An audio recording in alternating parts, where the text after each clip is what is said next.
start with Justice Johnson.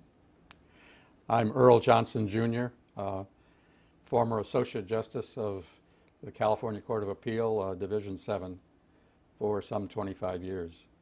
Great. And Justice Elon. I'm Laurie Zelon, Associate Justice, Court of Appeal, Division 7, 2nd District, and happy to be here today. All right, and I am ready to go anytime, Justice Elon. Good morning, Justice Johnson. We're here today because the Appellate Court Legacy Project is creating an oral history of the appellate courts in California. And you're such an important part of that history that I'm delighted to be here today and have a chance to talk to you. Good to chat with you, too. Justice Johnson, lots of people think that they know lots of things about you, but I think what I'd like to do is start with what people may not know about you and talk a little bit about your family history and the things that may have influenced you from your family history. Yes, I was actually the descendant of several pioneer families that settled in the Dakota Territory in the 1880s. My father's side were all Norwegian.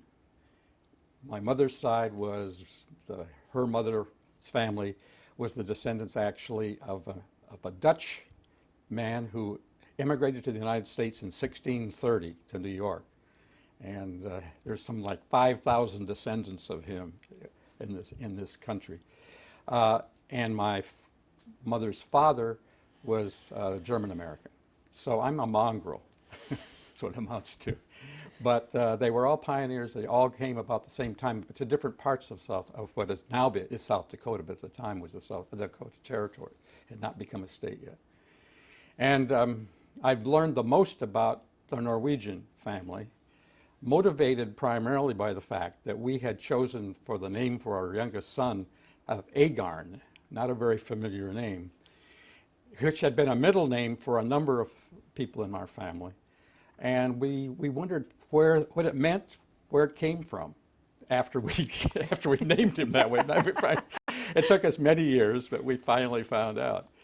And it turns out that my great-grandparents immigrated from the fjord country of Norway in 1854, and my grandfather had been born before they left. He was a baby. And both my great-grandfather and grandfather's middle names was Agarn. And we found out at that time in Norway, there were not permanent family names. Johnson meant you were a son of John. Larson meant you were a son of Lars. Mm-hmm. And the only way they were able to distinguish between all the sons of John and all the sons of Lars that were running around was to add as a middle name the name of the farm on which you were born. So it turns out that Agarn means it means that farm, and it actually means island farm.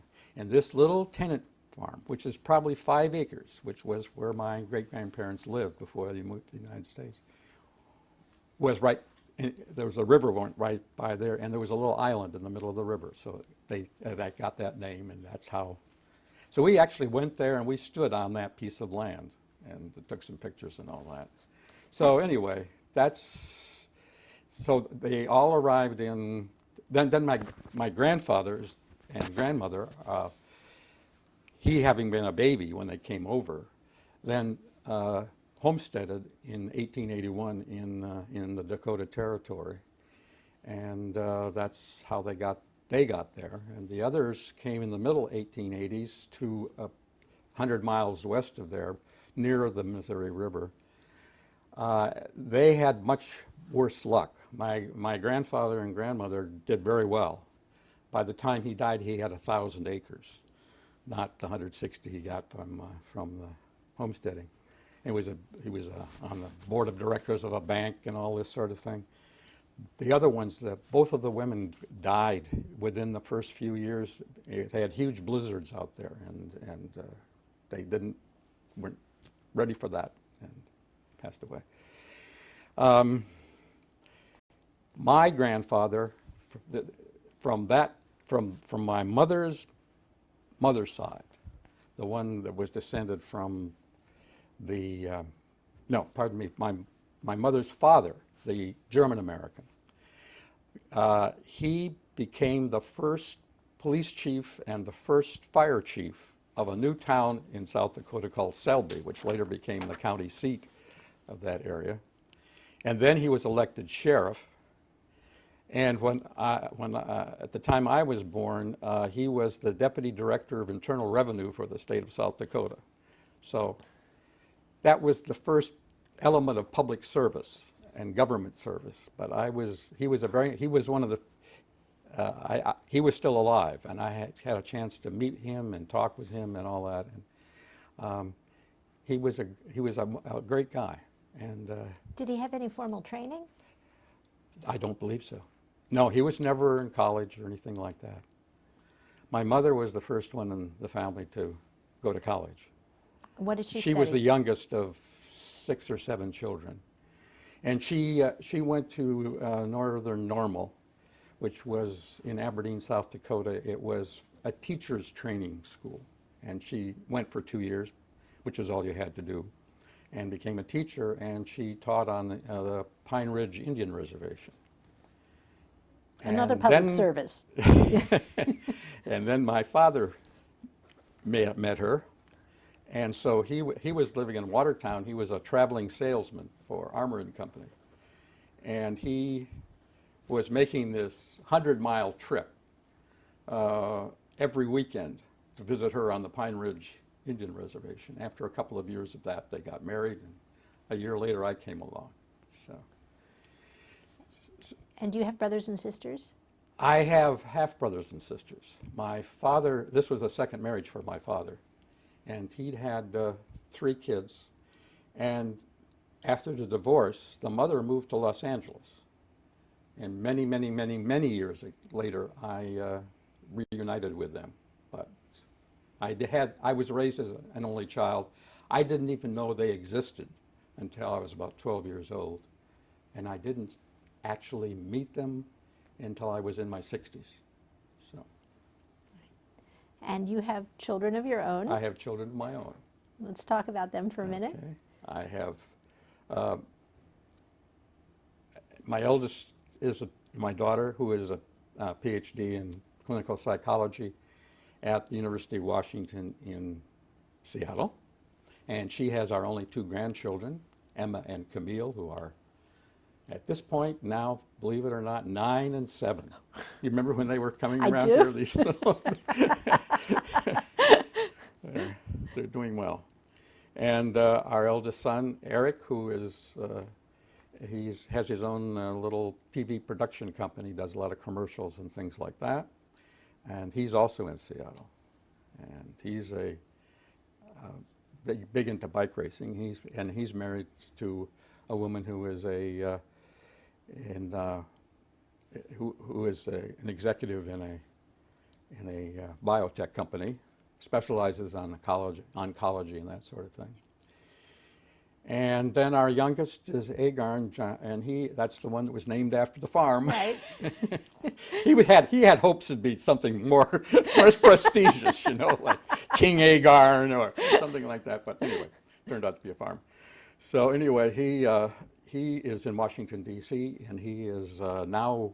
He was about 7 years with the FBI in counterterrorism, and he is now with the staff of the Director of National Intelligence in the same field.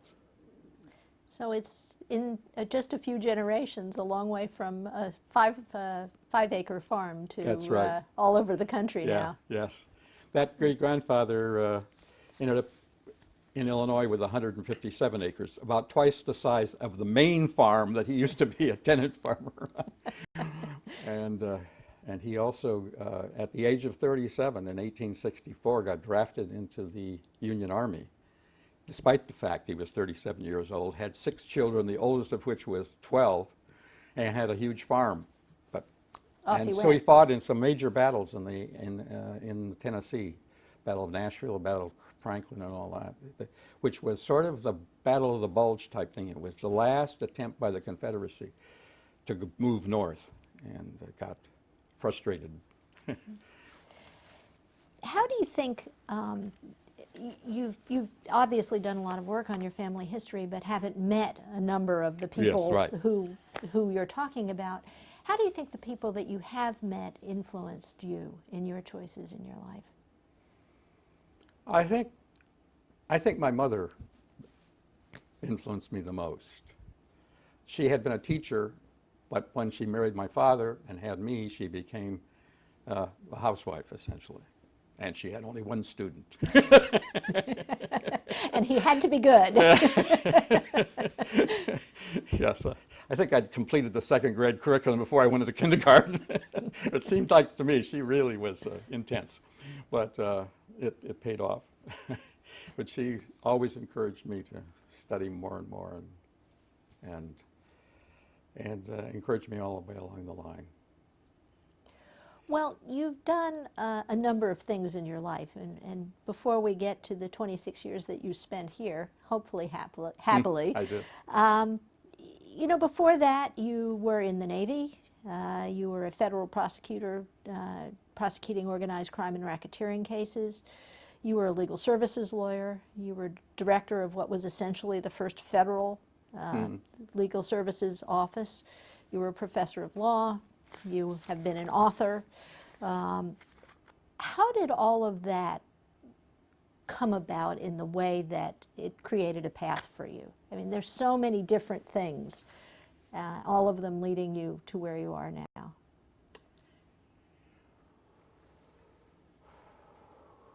Well, where does it start? When I was in high school, I became involved in debate. In fact, I was the captain of the debate team. And debate was a big thing in South Dakota. I don't know if you know, but it was, for one reason or another, it just became a big thing. In fact, a few years before I was there, our debate team from my little high school, the Watertown High School in Watertown, South Dakota, won the national debate championship. So I learned more, and more of my orientation came from being a debater than I learned from my classes in high school. We had terrific topics. We had world government. We had direct election of the president, which think of Bush Gore, right? And we had, and then the welfare state. So in each one of those, you do so much research. You become, you read books and after book after book. And I got a political education, I got an economic education and so forth by doing that. And also learned to become an advocate and interested in being an advocate. And so that, then I was also involved in student government. I was president of the junior class. I was on the student, governing, whatever they called it there. And between my sophomore and between my junior and senior year, I was so heavily involved in debate that I went to a National Institute on Debate that Northwestern ran for high school students. And that was a 6-week thing, and it exposed me to Northwestern as well as exposing me more to debate.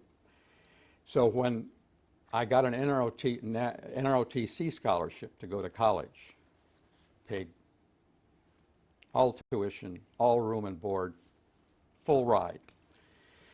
But you had a choice. There was like 50 schools to go to. Having gone to Northwestern for this summer thing, I decided I liked it, and that's where I would go.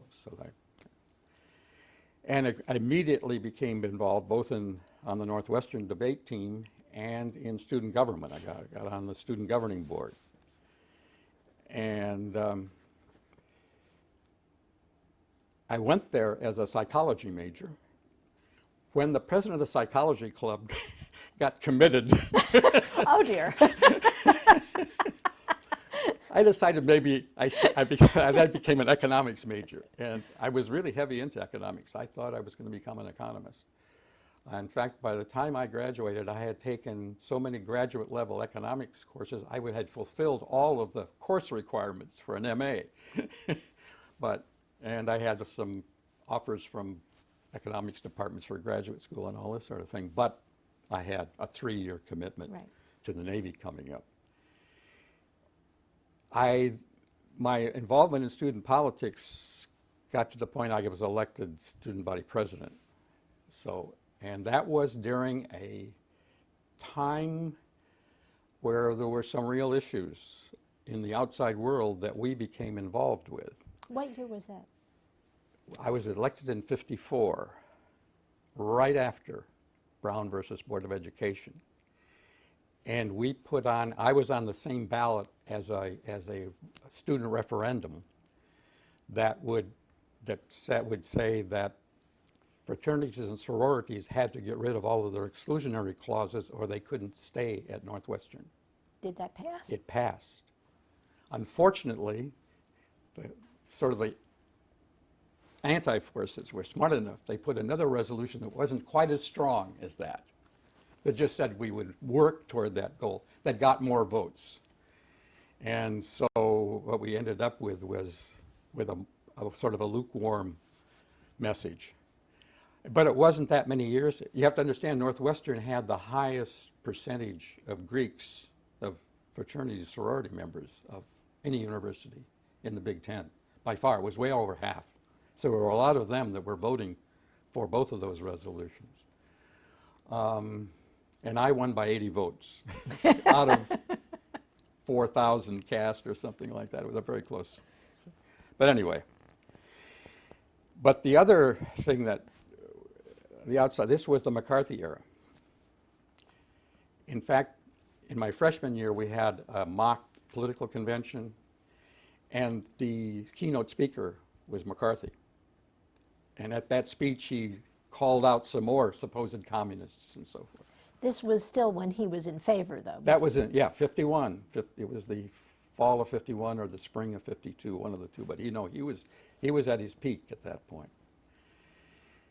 Come 54, I've been elected student body president, and that fall there was pending in the Illinois legislature a piece of legislation that would impose a loyalty oath on all professors at private as well as public colleges in the state of Illinois.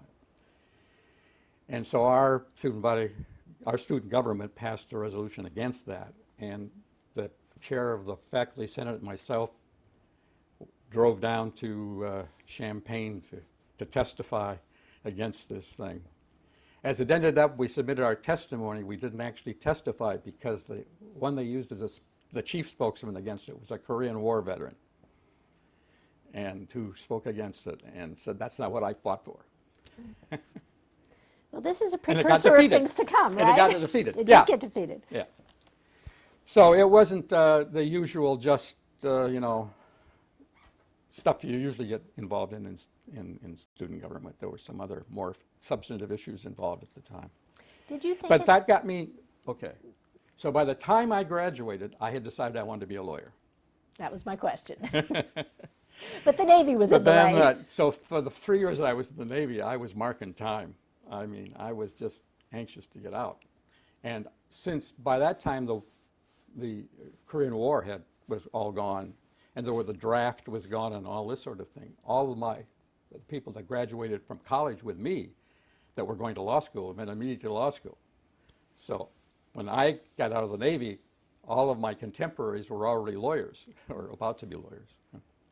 So I was very anxious to get moving and make this law school career as short as possible. And that figured into my choice of law schools.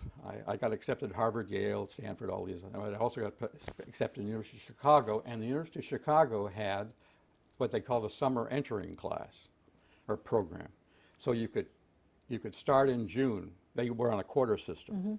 And you could go 9 straight quarters. So essentially you graduated in 2 years and 2 months. You cut a whole year off of, you graduated in August of what would be ordinarily the September you start your 3rd year of law school. So it was really 2 years of law school. So I did that. And they had a full scholarship and all that. So again, my parents could never afford it, the cost of all this stuff. Now, the cost of all this stuff, you have to understand. You know what tuition was at the University of Chicago in 1960 or 1958 when I started? I'm guessing something around $1,000. $1,000 a semester. Or $2,000 a year, pardon me, I guess is a better way of saying it.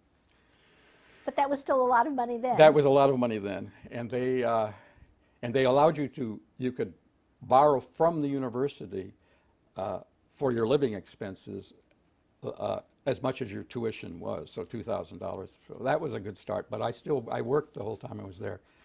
Four quarters I worked in the library, and then at that time, the American Bar Association headquarters was right across the street from the University of Chicago, and it housed the American Bar Foundation and the NLADA as well. And I got a job as a research assistant for the American Bar Foundation and got interested. Well, I was on law review too, so I was doing a lot of research and When writing. did you breathe? I know it was. I missed a lot of classes. I would show up and the professor would go, "Who are you?" I missed a lot of classes. But anyway, the last quarter I was there, which was the summer quarter, I was book review editor of the Law Review, and planning all the book reviews for the rest of the year that would be ahead. And I was half-time research assistant at American Bar Foundation, and I was taking all these classes, and at night I was doing the bar review course because I took the bar review. I took the bar exam in September. And that's where I met Terry Hatter, or I had actually met him, but Terry and I became great friends. We were both studying for the bar. Terry Hatter, now a retired senior federal district judge. And former chief judge of the district here. And so we became very good friends because what they did there, they'd have a session that lasted, say, 5 to 7, then they'd have a meal break and then resume at 7:45 or something for the rest till 11 o'clock or something. So we started going out to dinner together and got to be very good friends in that 6 weeks or so that we were studying for the bar. You know, it's sort of like being in the trenches together or something like that. Only no one's firing real bullets at you. So then, wait, okay. having done this, Yes. having chosen the law school and gone 9 straight quarters, you would think I'd go out into practice immediately. No.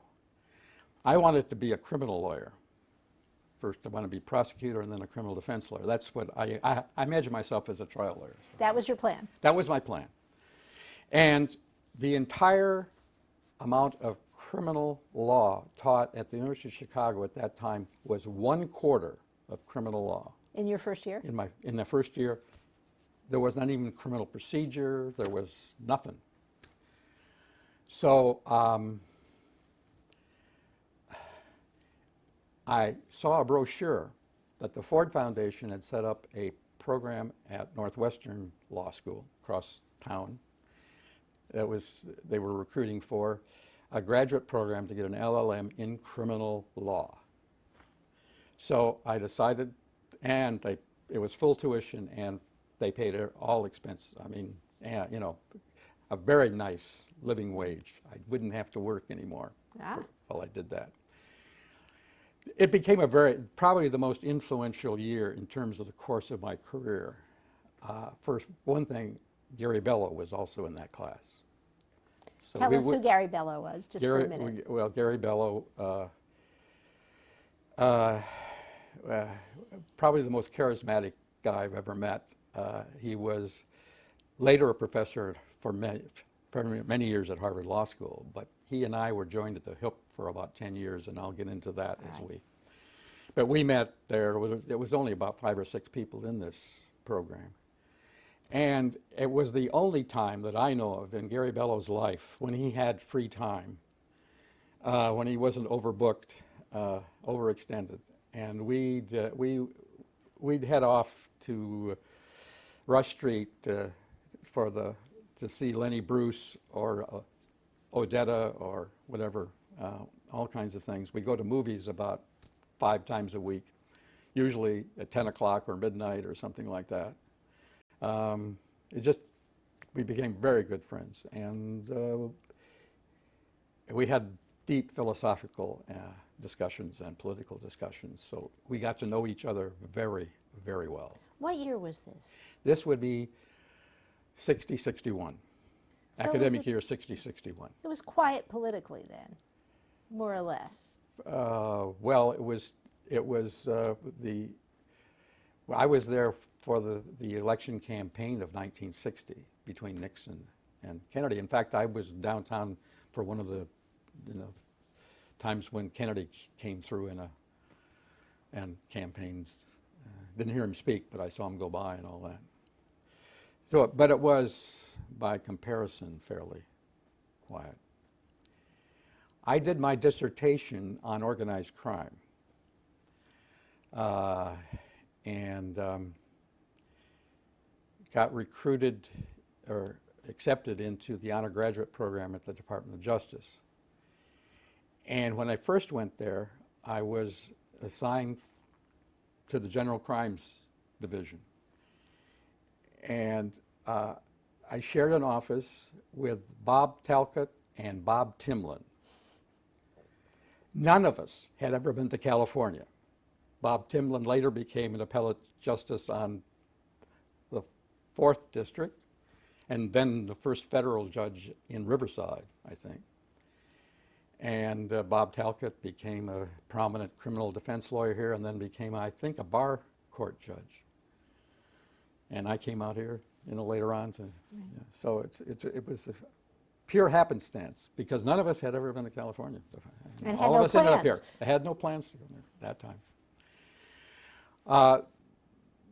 The word about my dissertation got out, and I got a call from the head of the organized crime section inviting me to transfer over there. So I was fairly shortly over in the organized crime section, left Bob behind.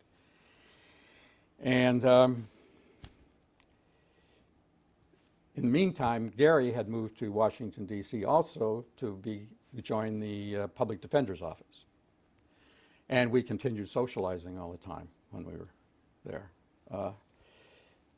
We didn't really feel that much in conflict because he was busy defending the poor and powerless, and I was busy prosecuting the rich and powerful, i.e. the mafia et al.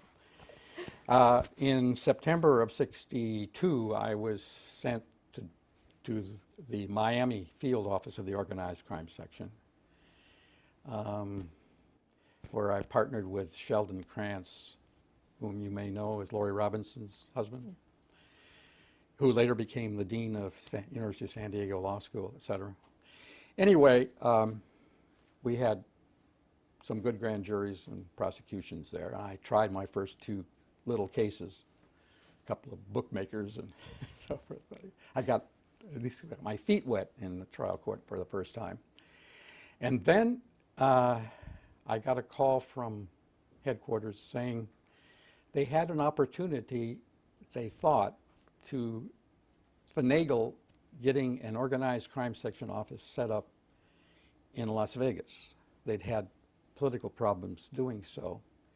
But what had happened, that office needed someone to prosecute their criminal cases. They had a lawyer, an assistant to do the civil. It's a very small office. Right. It was one federal court there at that time.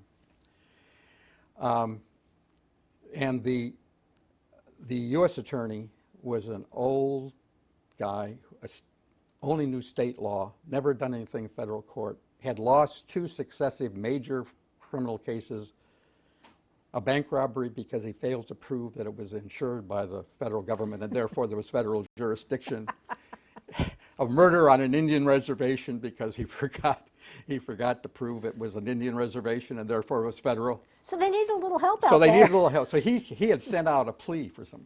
So the idea was I would go out there to prosecute all kinds of cases and then begin supervising the FBI and IRS agents and maybe do a little grand jury work on the side and those kinds of cases. So that's what I did. I was sent out there in October of 1963. And in the first month I was there, I tried 6 criminal jury cases. And they worked out okay, and so I started getting pleas. So it started to be more like 1 trial a month instead of 2 trials a week. And after a while, they sent out another lawyer to take over those regular cases, and I moved to an office in an office building and went full-time running grand jury investigations and supervising agents and all that sort of thing. Those were I prosecuted, actually tried a couple of cases. Those were wild, wild days in Las Vegas, too. They were wild, wild days in Las Vegas. That was when every casino was owned, in truth, was owned by one family or the other.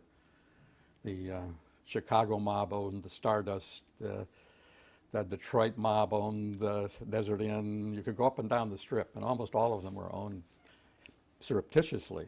None of them had their names on it, of course. And so the whole thing was to develop skimming cases. And that's a long story I won't have to get into. So what got anyway, you out of wait, there? now. Wait, there's more. Well, there's not. Then in the summer of late summer of 1964, I'm in Vegas, I'm doing this stuff. I get a call from Gary Bello out of the blue, and he says, the Ford Foundation is starting this experimental neighborhood law office program in Washington, D.C. How would you like to interview for being the director of it? And this was like, what? I said, okay, I don't think I'll be interested, but I'm interested enough. Bobby Kennedy was then the Attorney General, and he used to have quarterly meetings in his office of all the heads of the different regional offices. And so all of a sudden, I'm head of a regional office in Vegas. So I was going there for one of those meetings, and I said, well, I'll be there anyway, so why don't I interview at least? So I go for the meeting, I come out of the meeting, and Gary picks me up, and also in the car is Edgar Kahn. And I interviewed with him. I interviewed with Ken Pye, who was going to be the chair of the board. He was at that time the vice dean at Georgetown. And then I was still, and then I interviewed with, he took me and I interviewed with Howard Westwood from Covington and Burling. I don't know if you've ever met Howard Westwood, but Howard Westwood, who was in his middle 60s and had been involved in legal aid on the side. But he was a partner. He was a very prominent partner at Covington and Burling. He was. Anyway, and a character. He called everybody, if he called you a son of a bitch, that meant he really liked you. So we have this interview, and at the end of the interview, he says, you know what you should do, you son of a bitch? You should take this job. This is an opportunity to really make a difference. He just laid it on. And he convinced me. What was his formal role in all of this? He was on a member of the board, going to be a member of the board. He was going to be chair of the policy committee. Okay. So when I actually came there in, I guess it was late November of 1964, he was the board member I worked with a lot because,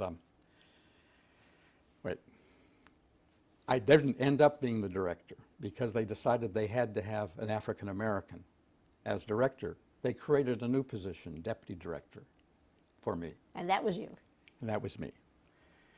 And Julian Dugas was the director. And this was formerly Neighborhood Legal Services, right? That was the formal It name was of called Neighborhood Legal Services Project, NLSP, right?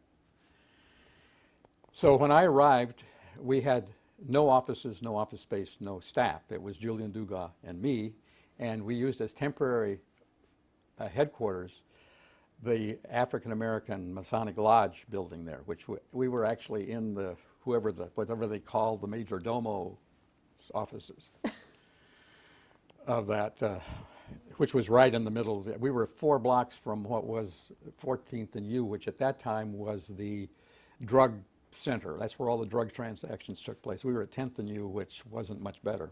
So it's the heart of Southeast. Oh, it was the how, Yes. no, a house. So Southwest. South, yeah. Yeah. It was, no, it was Northwest actually, but it was the tough part. It was the tough part. At that time, it's been much gentrified since then, but at that time it was.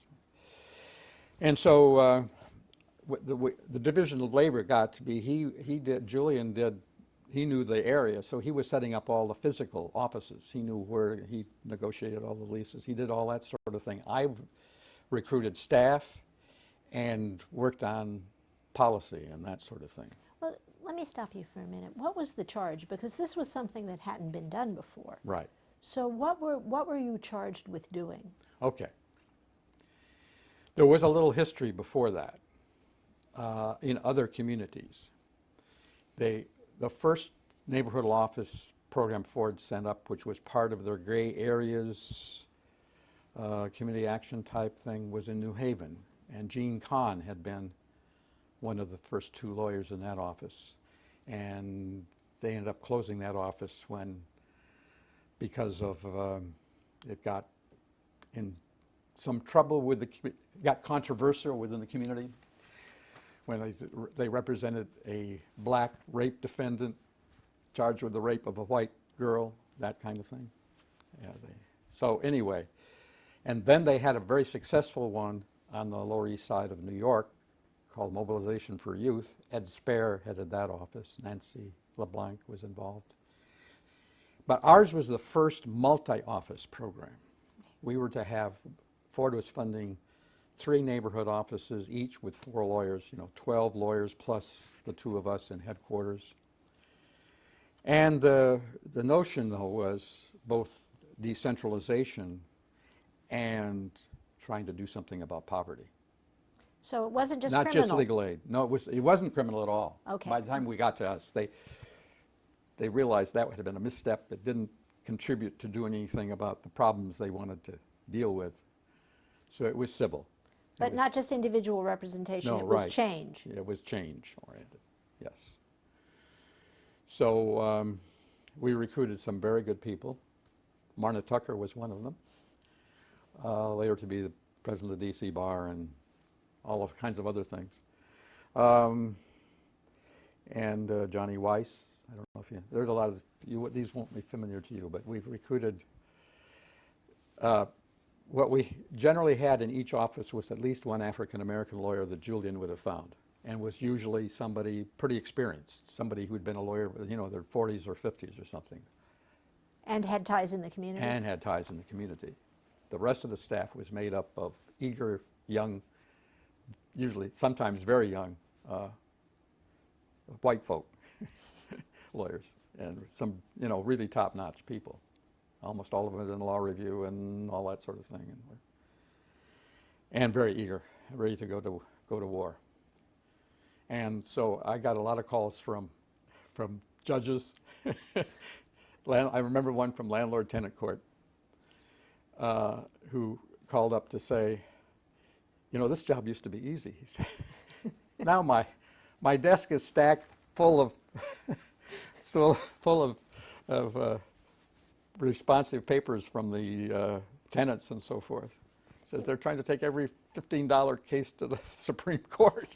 In other words, the tenants were asserting their rights. They were asserting their rights, and they were winning more often than not. If they didn't win in the trial court, they were winning in the appellate court, so which tended to be more friendly to them. So I had been doing that. Simultaneously, while this was happening, the war on poverty was starting. And in fact, very early in the game, we got, in addition to the Ford funding that we got a grant from OEO. It was before they actually had a legal services program. They just gave a grant to our program to open 7 more offices. So we ended up with 30 lawyers and 10 offices besides our headquarters staff. All within D.C. All within D.C. When did you meet Sergeant Shriver? Okay. That took a while. They were starting this, right, and Edgar and Gene Kahn's article got to Shriver, and Shriver read it in his car, no, at home, until 2 o'clock in the morning, called them at 2 o'clock in the morning, told them to be in his office the next morning. They were both working other places, you know. And by the end of that meeting, said, we're going to have a legal services program. And he had hired Edgar to be his speechwriter and hired Gene to be a consultant to put together a program. So a lot of things happened, you know. The ABA endorsed it in February and all that. And finally, in August at the ABA, they couldn't find a director. They had a program, they had an endorsement from the ABA. They didn't have a director. And at the August meeting of the ABA, Howard Westwood, again, asked or told Clint Bamberger, you know what you should do, you son of a bitch? You should be the director of that program. Now, which year was this? This was 1965. Okay. August of at the ABA meeting in 65. What had happened was that Howard Westwood had been on a panel talking about legal services and had talked about the NLSP program. And Bamberger was there. He's from a Baltimore lawyer. He was interested. He'd been involved in legal aid a bit, and he wanted to get a grant for Baltimore. So after the panel, he and Westwood went out for lunch because he was going to.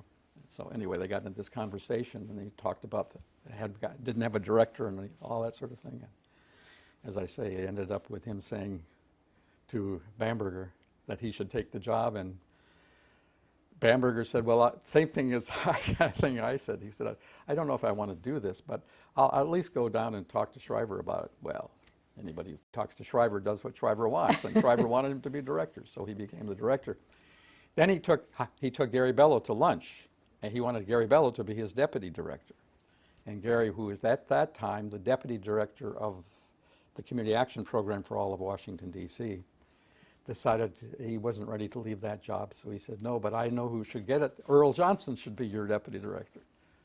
A week later, I have lunch with Bamberger, and he asked me to be his deputy director. So I became deputy director in October of 65, having been in the field for 10 months. Which made you more experienced That's than right. a lot of other people. Almost anybody. And then 8 months later, Clint resigned to run for Attorney General of Maryland, and I became the director. Just for some context, this was a new experience, but legal aid was not new in the United States. I mean, legal aid had begun in the 1800s, correct? Right, 1876 in New York. But it was very different from what you were doing. Right. Tell me how Well, it was we different. were part of a war on poverty, and we had to be gauged by what we did that would contribute to overcoming poverty or reducing poverty or ameliorating poverty, not by how many divorces we managed to get or how many, that kind of thing. So we had a focus on using major litigation and legislative advocacy and that sort of thing. Now, in order to get a lot of programs funded, however, I would say that at least 2/3, maybe 3/4 of our grantees were the old line legal aid societies. So we had a conversion job on our hands.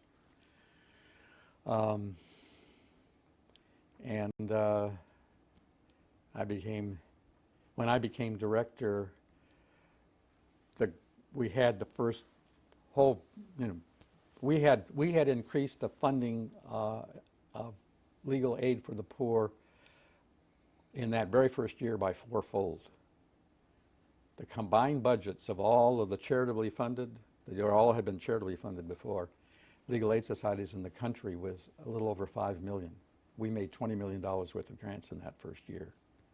And by the time I left in 68, we were at an annualized level of about $45 million, which in current dollars is over $250 million. Which is about where we are Yeah, with federal funding right now. That's right. We're not much more than what we were when I left in 1968. Now, this ultimately became the Legal Services Corporation Ultimately. through a series of events, A correct? series of, we'll get to that in a Right. minute. But you weren't there then. You left in 1968. I left in '68. And where did you go? I went to the Center for the Study of Law and Society at University of California, Berkeley. I had a grant from a couple of foundations, the Russell Sage Foundation, the Walter Maier Foundation, to write a history of the OEO Legal Services Program and its antecedents, but primarily focused on its creation and its early years. And so I spent a year doing that. During that year, I was looking for a job in academia because that's what I was interested in doing. And I actually, we were living in San Francisco, obviously. Barbara had come with me she had been, well, we're getting ahead of ourselves. All right. Tell the story in your order. But I met my future wife when I was director of OEO Legal Services. She joined our staff actually when I was still deputy director. And it was a very small headquarters staff. I think there were 8 of us altogether. And she was the experienced political person on it. So when, in 1967, we got Senator George Murphy, Ronald Reagan's friend, the tap dancer,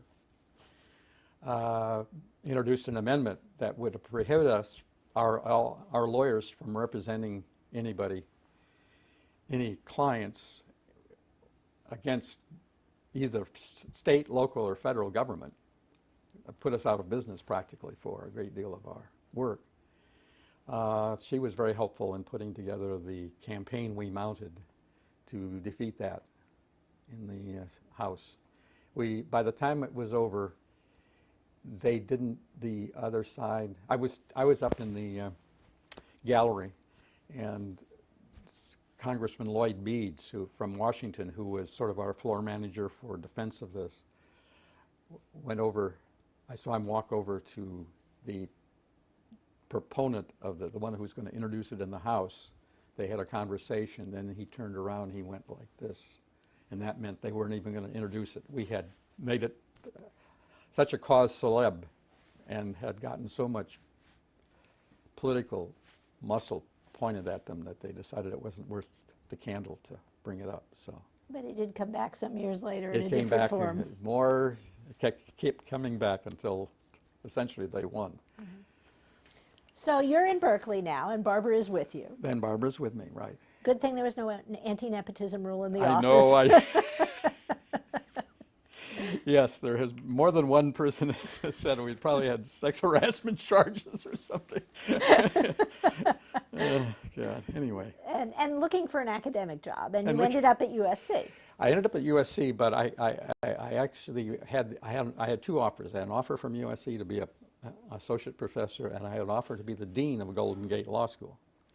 And at that time, we were living in San Francisco, and the attitude of San Franciscans toward LA was epitomized by this. They had this huge sign. That was when Pacific Southwest Airlines still existed, PSA, and they had this huge sign over the billboard, a huge billboard in downtown San Francisco that you could see from any of the freeways that said, "If you must fly to Los Angeles." But at Thanksgiving time, Barbara and I went down. Gary Bialo by that time was a professor at USC, and we went down to visit him in his house in Manhattan Beach. It was Thanksgiving. It was sunny. It was warm. We spent the afternoon at the beach itself, and we decided that maybe Southern California wasn't so bad after all, and eventually accepted the offer at USC. And Gary and I started what was called the USC clinical semester, which was actually a full time for a semester. The students would do nothing but clinical aid, criminal, 2 days of criminal placement, 2 days of civil placement, and 1 day of classes that were connected. Now, this was before clinical education was anything near what it is today. Yes, this was one of the pioneer. We had a grant from the Ford Foundation had set up something called CLEPR, the Council for Legal Education, something or other, but it was essentially to fund clinical education. And we were one of the early grantees. And we wrote an article that got a lot of play about the clinical semester and about the issues and that sort of thing. And yeah, we had a big conference there, included people from Canada as well as the United States, that helped bring the momentum for clinical education. So we're now almost to 1970, right? Yeah, I started in 69, 70. I taught evidence at the same time I was doing the proposal to the faculty for the clinical semester that would start the next year. And then Gary and I did that. I did the criminal side, he did the civil side, essentially, when we did the clinical semester. And so how long did you stay there doing that? Okay, I did that from 1970 till 73. I had unusual kind of, even within academia, an unusual path. In 1973, the Ford Foundation, again, they were really into legal services, legal education, the legal world in general. And they put together a program on legal services in the developing world, trying to promote legal aid in, the developing countries. And I was on the board of that. And also on that board, at our very first meeting, also on that board was Professor Mauro Cappelletti. Mauro Cappelletti was an Italian law professor, but who had a joint appointment at Stanford Law School. He taught comparative law. He was fluent in about 7 languages. He could both read, write, and speak in all these languages. He was a genius. And he and I went out to dinner together, and we started talking. And he and another professor, James Gordley, had just written a pair of articles that were published in the Stanford Law Review, comparing different kinds of legal aid programs in different countries. I didn't even know they had legal aid in other countries, essentially, practically, except England. And Cappelletti was interested in turning that into a book, publishing those 2 articles plus a bunch of materials translating from different languages the statutes related to legal aid and articles about it and descriptions and this and that. And asked me if I would be interested in coming to Florence that summer to participate in that project. And I said, well, only if I can write an article for it too. And he said, sure. So that started in 1973. I spent the summer there. And then I spent the summer I made a lot of progress on the book then in the summer of 1974. And then in 1975, I had a sabbatical, and Barbara and I spent essentially the whole year in Florence. And we finished the book, and Cappelletti and I had the idea that we wanted to broaden it beyond legal aid, broaden the study that was happening at his Comparative Law Center in Florence beyond legal aid to access to justice in general, all the ways of improving access to justice and all the different mechanisms in different countries. And we got a grant from the Ford Foundation to do so. So in 75, I was there working on that project. And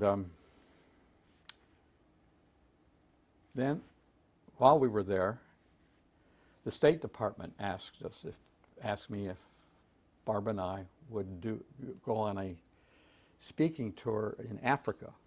It turns out that because of they could use money that could only, foreign money essentially, was cheaper or easier, or they had a bunch that wasn't part of their budget that they could use for somebody who was actually in a foreign country to start with. So we were in Italy, so they could.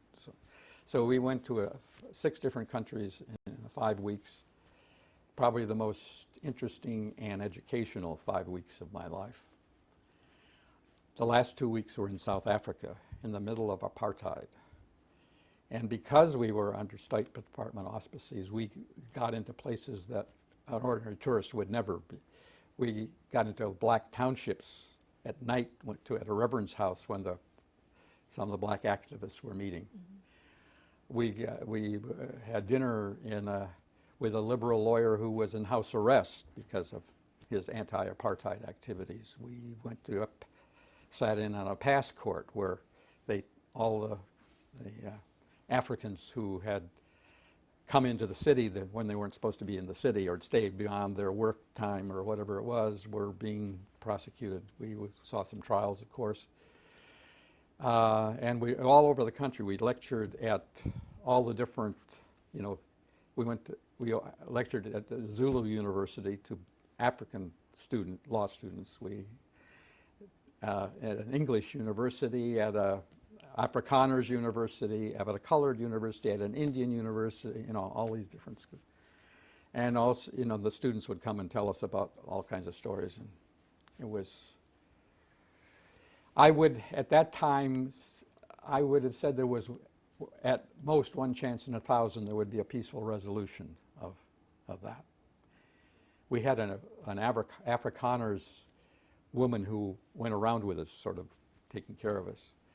And the main reason she was working for the American government was so she could get herself and her family out of the country when the revolution happened. Because everyone was expecting it at that point. And of course, all the English people had dual passports. The Afrikaners were the ones that were on the... They were on the hook. On the hook if there was a real bloodbath. So anyway, it was what's happened is, to me, the greatest miracle of my lifetime in that country. The other thing that was interesting, before we went there, we had been in Ghana. Now Ghana, and West Africa was considered, the climate was so bad, it was considered inhospitable to whites. So the government, except for a few people, they trained the Africans to be the judges and the lawyers. Most of the lawyers and judges we met there, we spent a lot of time with the Chief Justice and a lot of justices and a lot of lawyers, were all English-trained barristers. They'd all been to England. They'd all gone through the Inns of Court, Oxford graduates, Cambridge graduates, and all this. But they were all black Africans. They were all black Africans. And was that the only place in Africa at that point where that was true? No, that was true, All of fairly true in West the Africa. English parts of West Africa. East Africa, which is the climate similar to California, Kenya in that area. It's because it's high country. Even though it's near the equator, it's high enough up that it's the English love living there. So all the legal profession there, even when we were there, long after Kenya was, almost all the judges were whites. And there were just a trickle of African lawyers. So anyway, but having that experience in Ghana, these highly educated, highly capable Africans, you get to South Africa and you talk to, particularly the Afrikaners, of course. Well, this is an inferior race there, They couldn't possibly run a government. They couldn't possibly run a court. They couldn't possibly do this. They couldn't possibly do that. Except that they were. Yeah, we'd seen proof positive. Right. So anyway, that was a... So that was that all was in the 75. middle. That was what's that? That's 75. That's 1975. 75. Right. If I could just interrupt. Surely. I'd like to change. Justice Elon, do you want to prompt? All right. We were talking about 1975 and your trip to Africa in the middle of your year in Florence. Right. And after you came back from Florence, Right. what did you do next? When I came back from Florence, I was still a professor, of course, at USC. This was just a sabbatical I was on. I was able to take a full year because half my support came from USC and half my support came from the grant we'd gotten from the Ford Foundation. So I was able to do what would be a 6-month sabbatical. I was able to take a whole year.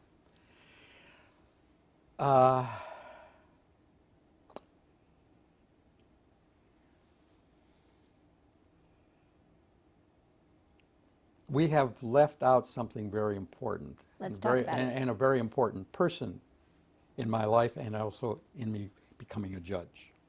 Okay. Let's go, to do this, we have to go back to when I was director of the OEO Legal Services Program. And on Saturdays, I was teaching a seminar in law and poverty at Georgetown Law School.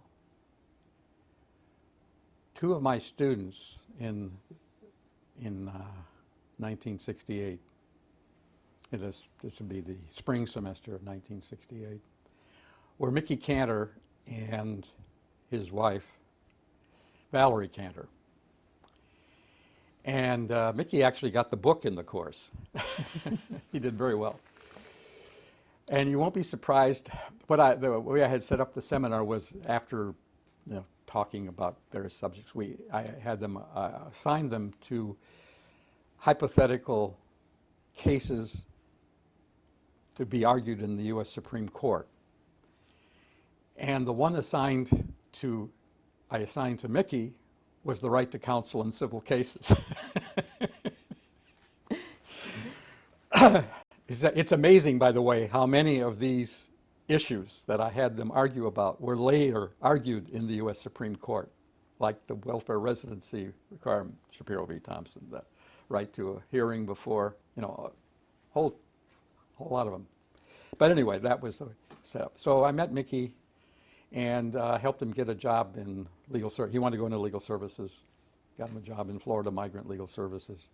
Helped him get one, I should say, but sent a letter of recommendation, which, for me, from the one that's providing the funding, was probably pretty influential. helpful, right. And then a couple of years later, after Nixon's become president, Don Rumsfeld become director of OEO, and Terry Lenzner becomes director of the Legal Services Program at OEO. When the second Murphy Amendment came up in 1969, Terry, on several people's recommendations, brought in, I should say, Mickey to coordinate the effort to defeat the second Murphy Amendment. And after I left as director of OEO Legal Services Program, I had become a member of the National Advisory Committee to the OEO Legal Services Program, which included the ABA president, it's a bunch of people. And I had been made chair of the legislative subcommittee of the National Advisory Committee. And while in early January of '69, before Nixon's even sworn in, we came up with a proposal for an independent entity. Now, we called it the National Justice Foundation. It was modeled on the National Science Foundation, but the notion was the same kind of thing, of a completely independent of the executive branch kind of thing.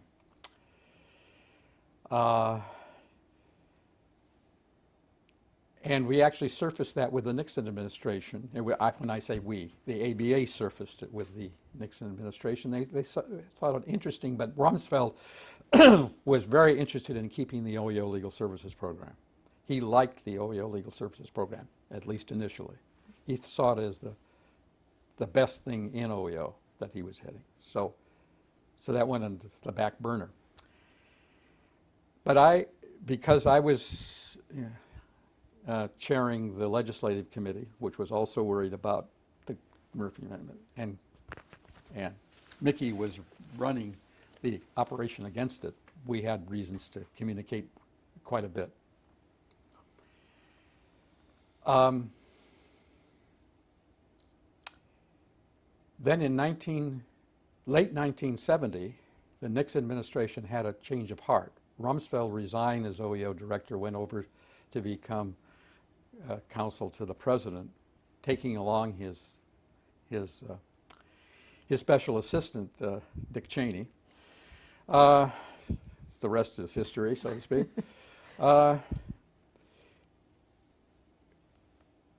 Anyway, I got a call from Bill Steiger, a friendly Republican congressman who had always been a big supporter of legal services, and who was a personal friend by this time, that the Nixon administration had just called him and said that they were ready to move. They wanted to have an independent body, independent entity. And the ABA, in the meantime, had put together a commission of which I was a member, and decided we decided, instead of having a National Justice Foundation modeled on the Science Foundation, to have a Legal Services Corporation modeled on the relatively new Corporation for Public Broadcasting. So at the February 1971 meeting of the mid-year meeting of the ABA, I started drafting the legislation to implement that, along with Ted Tetzlaff, who was then the acting director of OEO Legal Services. We were meeting up in the... We all meet in the middle. And at breakfast meeting, I had a breakfast meeting with Mickey Cantor, told him we had just formed, or were forming an organization, a 501c4 lobbying type corporation called Action for Legal Rights, and would he be interested in being the executive director of same? And he fairly soon said yes, and so for the next 2 years he was the chief lobbyist for the effort to get the Legal Services Corporation passed. In 1971 and 1972, we passed it in 71. Nixon vetoed it. It passed both houses in 72, went to conference. The conference committee came out with a version that was, from our perspective, much worse than what either house had passed, and we asked for it to be withdrawn. Big mistake in looking back, because it was much better than what we actually got through the third time around. But Mickey was not involved in the third and successful attempt in 73, 74, because he had been recruited by Alan Cranston to run Alan Cranston's re-election campaign, Senator Alan Cranston of California. So he moved back here. And he, of course, knew Barbara, knew me. He hired Barbara to be head of scheduling in advance for that campaign, thus beginning a lot of continuing social and professional relations with Mickey. Now, before you go on, there is lore, but you can correct this record or not, that actually the signature on the Legal Services Corporation Act came very, very late in the Nixon presidency. Very, very late. Almost with the helicopter blades. Not quite that, but it was actually on July 25th of 1974. He signed it. Yeah, there's, it appears he was, shall we say, almost forced to sign it by Alexander Haig, who was then his chief of staff, and who had told, well, what had happened was a bunch of conservative senators had told Nixon that they were going to withdraw their support when this indictment finally reached the Senate, unless he restored a bad amendment, bad from the perspective of legal services lawyers, to it was called the Edith Green Amendment, but it was to the legislation, which had passed both houses at this stage. It was just sitting on the president's desk for signature, and he said he would veto it unless they did this. Well, they did it. They took it back to conference, and they put in the amendment, and then it came back to the president's desk. And from Haig, since Haig is the one who had communicated the message, he felt honor bound. And I think even Nixon would have realized that it would have cost a firestorm had he vetoed, because he had proposed the legislation initially, and by this time it was getting pretty close to what he had proposed. But Haig essentially threatened to resign. To have his chief of staff resign at that moment in time would have been the same thing as resigning, which he did 10 days later. But that was after he lost in the Supreme Court. The tapes were going to have to be turned over. The rest of the stuff came down the pike, and he resigned. But it was very close to, it was the last piece of legislation he signed into law. Well, I diverted you because I knew you knew that story, but back to California. Back to California. Mickey Cantor is working for Senator Cranston. That's correct. And Barbara is working for Senator Cranston. Yes. And you're at USC. And I'm at USC. And we're back in '75. This is again where my pattern, for the next 4 years, at least 5 years actually, I didn't teach a course. I was entirely involved in grant-supported research. In clinical education? No. We started a program at the USC Social Science Research Institute. I got a joint appointment as a senior, what they called it, I can't remember, but anyway, which was in a whole separate building across the campus from the law school. And got a succession of grants from the Ford Foundation, from the National Science Foundation, and so forth, to study alternative dispute resolution, and all things related to access to justice, essentially. Doing domestically, more or less, what Florence was doing internationally. And so, although I still had an office over at the law school, I went to faculty meetings of the law school, I was full-time in research and writing, essentially. And so that was the next 4 years. A couple of books later, and a bunch of articles and so forth. I had a small staff of social scientists. I had four or five social scientists working with me on all these various projects. So not the typical law school kind of thing, but it exposed me to a lot of issues in judicial administration. I was heavily involved in the alternative dispute resolution thing. I was appointed in '76 to a committee that the ABA President Justin Stanley set up with Sandy Dellenbert as the chair, and later to become president of the ABA also. It was called the Special Committee on the Resolution of Minor Disputes. And what got Justin Stanley interested in setting this up was his wife got in some consumer dispute with some company about something. And it wasn't worthwhile taking it to court. It cost too much to litigate it, so she sort of had to lump it. And he didn't think that was right, and so he set this up. Well, I was on it for 7 years. In any event, it evolved. First, it became about 3 years later, it became the Special Committee on Dispute Resolution. And about a decade later, after I'd left, it became the Dispute Resolution Section. And this was involved with the neighborhood dispute resolution centers, right? Our focus was really on the little guy, and trying to provide mechanisms to allow them to resolve disputes among themselves and disputes with local merchants and landlords and so forth without the expense and trouble of court. So we actually set up one here in Los Angeles, Neighborhood Law Dispute Resolution Center, and I was on the board of that too. At the same time, I was on all these other things. And so it's kind of ironic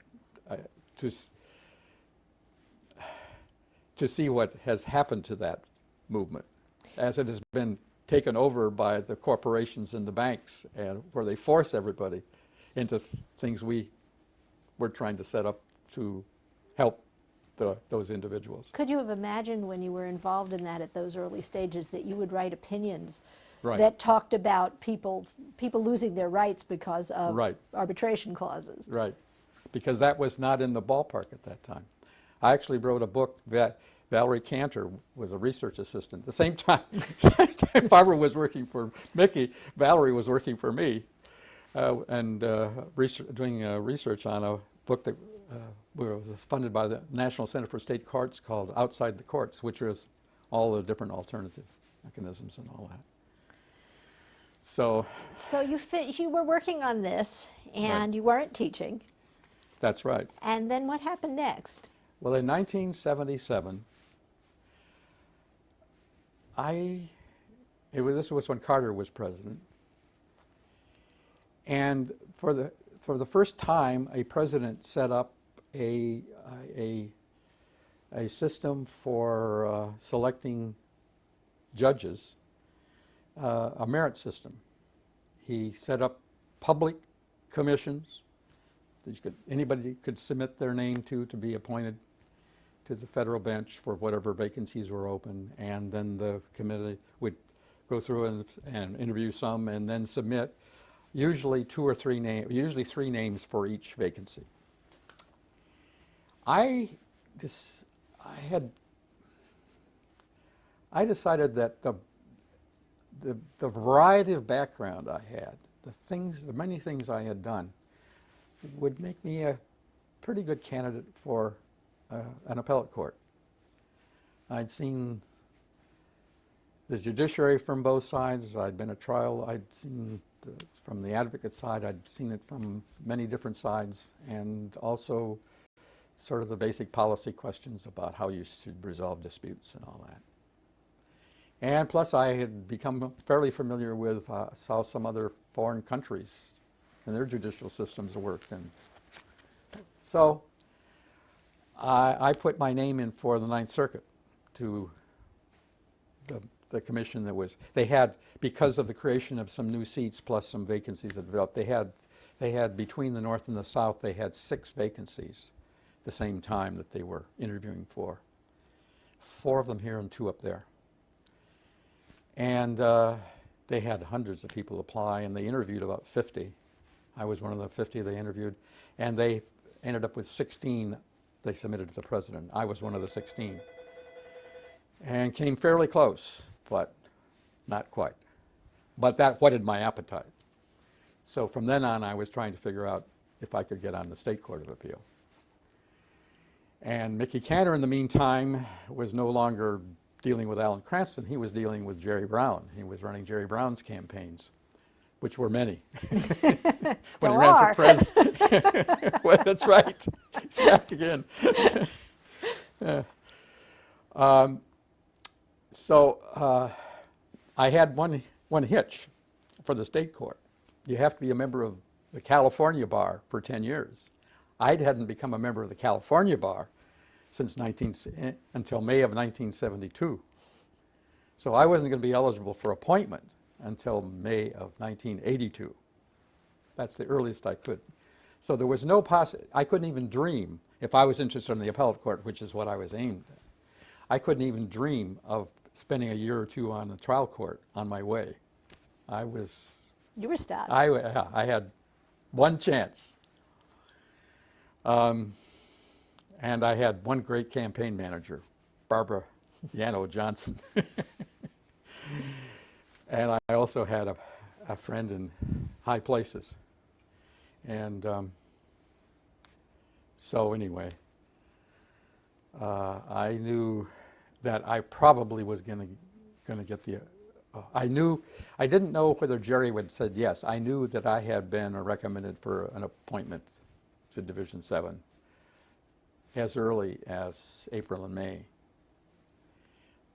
But then there was a lawsuit was filed challenging all the new seats that had been created that dragged on and on and on and didn't actually get thrown out until I think November or so of that year.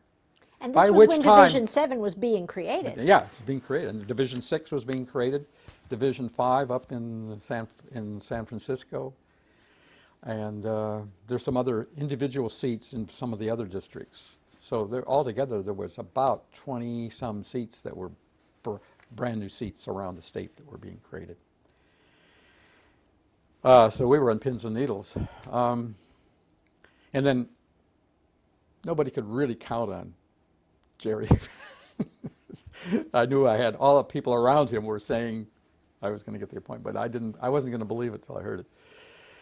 So by this time, Deukmejian's been elected to be governor for the coming term. Jerry has lost the Senate race that he was in. And I'm told that I'd better be by the phone. This is starting early December. I better be by the phone because if he calls and I'm not there, he'll just move on to the next person on the list.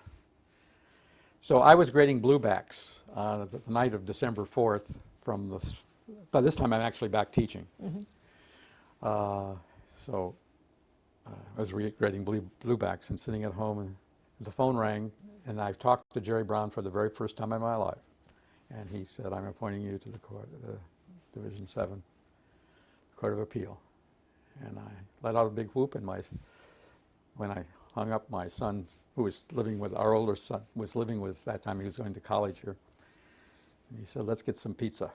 Now, if I'd not gotten it, he would also said, let's get some pizza. Yes. But anyway, it was a very happy time. This was really good pizza, right? That was really good. But yeah, it's really good pizza.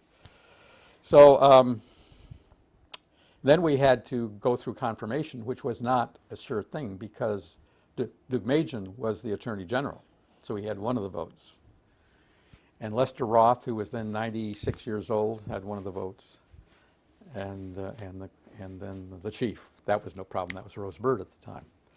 But Deukmejian had actually managed to defeat a couple up north because there were, because he wanted the appointments.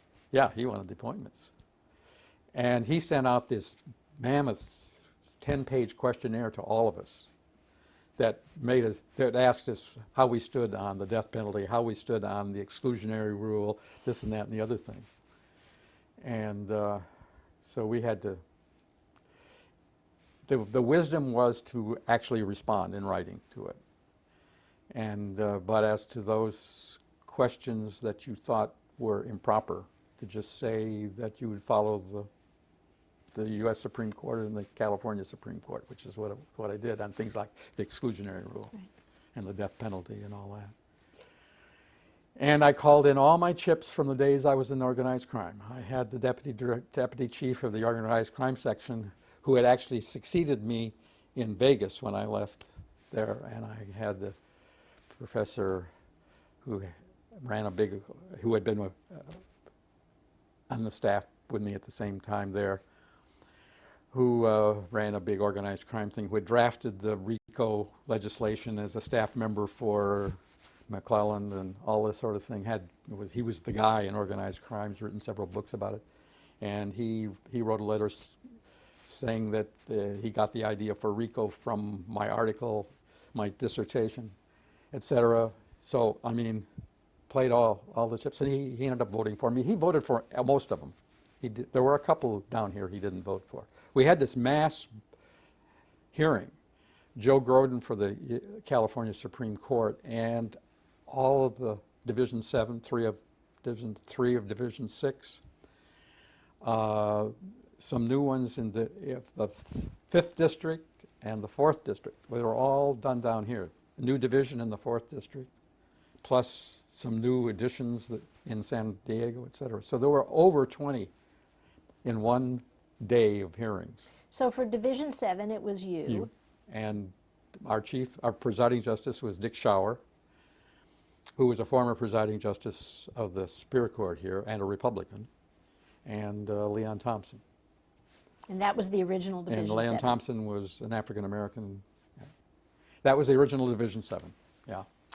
They were not ready for us, physically. At that time, the court was in the leased space at 3580 Wilshire Boulevard. You may have argued there at some point in your career. I did. Yes. And they occupied I think it was the 3rd, 4th, and 5th floors. There was no room for us. They started, after we were there about 3 months, they finally started constructing space for us on the 10th floor. But when we first arrived, what Justice Schauer, they put in the pro tem chambers of some division, I think Division 4, whatever it was. And Leon and I were in the research attorney's offices. Gets worse. My original equipment to write on was a manual typewriter. Typewriter, manual. 1982, 1983 at this point, right? Right. They could have done No, better. we actually started in '82. Okay. We got confirmed on the 27th, and we were working on the 28th. But anyway, it was about 3 months later I finally got an electric typewriter. I thought I was in heaven. And our research attorneys had to occupy space in the Supreme Court's offices when they come to LA, which were not nearly as nice as what they are in here. So. But let's talk about. But Schauer, because he had been presiding justice of the Superior Court and had been on the court for almost 20 years at that time, brought immediate credibility to us. But he was smart. He had us go over to the lunchroom, Superior Court lunchroom, and all that sort of thing. Try to. But what was it like for you to make that transition? Because you had not practiced law for many, many years. Right. And had never been a trial judge as Mm-hmm. most of your colleagues, your new colleagues had been. All of them, probably? No. No. I mean, if you're talking about my immediate, the other two in Division 7, yes. Okay, but not true then as it Not is true. now. That's right. Not true at all. There was Buck Compton went directly from being the deputy chief prosecutor, deputy chief in the DA's office, to being on the court. George Danielson had come directly from the U.S. Congress, where he had been on the Judiciary Committee. There was another name one who escapes me, who had actually lateraled over from a big firm. What was his name? I can't remember. But there were at least that plus myself. Oh, and then Dean Kingsley from USC had come directly from so there were 5 of us. But at this point, you still had to make a transition to judging from really starting from ground zero on judging, other than what you knew in a theoretical way. But actually, I think it was probably a more difficult transition for Dick and Leon than it was for me. How so? Because the difference between being a trial judge and being an appellate judge. I was a researcher and writer for 20 years, and this is a research and writing job. So I was used to that, and I was used to working with research assistants that would help and so forth. So it was really not much of a transition. It was a little difference in the formatting and so forth. I had done, to the extent you can say appellate work is practice. I had done on a pro bono basis a couple of appeals for the Western Center. So I'd done some briefs and I'd argued in the court a couple of times. So while I was at USC, but you're right. And at USC, in the clinical thing, we did a lot of moot trial stuff where I would be the judge and the students would be the advocates. So I got used to making those kinds of rulings or performing that kind of role, even though it was in an artificial situation. So bottom line, it was not a big transition. Okay, but you had been in positions where you had spoken your mind and you had taken positions, often controversial positions. Yes. And now you were in a position Yes. where you couldn't do that. That's correct. And how was that for you? I deliberately, in part because I did want to really master this job, I sort of bowed out of, I got off the ABA committee and lots of other things. I had, for the first few years I was on the bench, I had almost no extracurricular activities like I had. My involvements in those kinds of things diminished substantially, almost to zero. And then later on, once I felt I was more comfortable in the job, I really felt that I had it pretty well under control, then I moved back and started becoming involved again in the late 80s. Okay. Did you have anyone that you were looking at as a model, or a model that you held in your own mind as to how you wanted to do the job?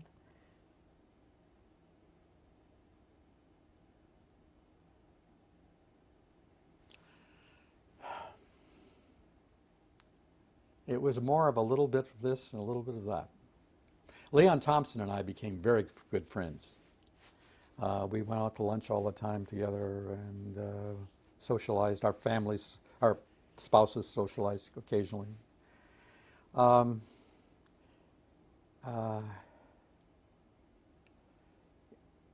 And we shared a lot philosophically, attitudes towards, but I picked up a lot of notions from him, even though he was a contemporary.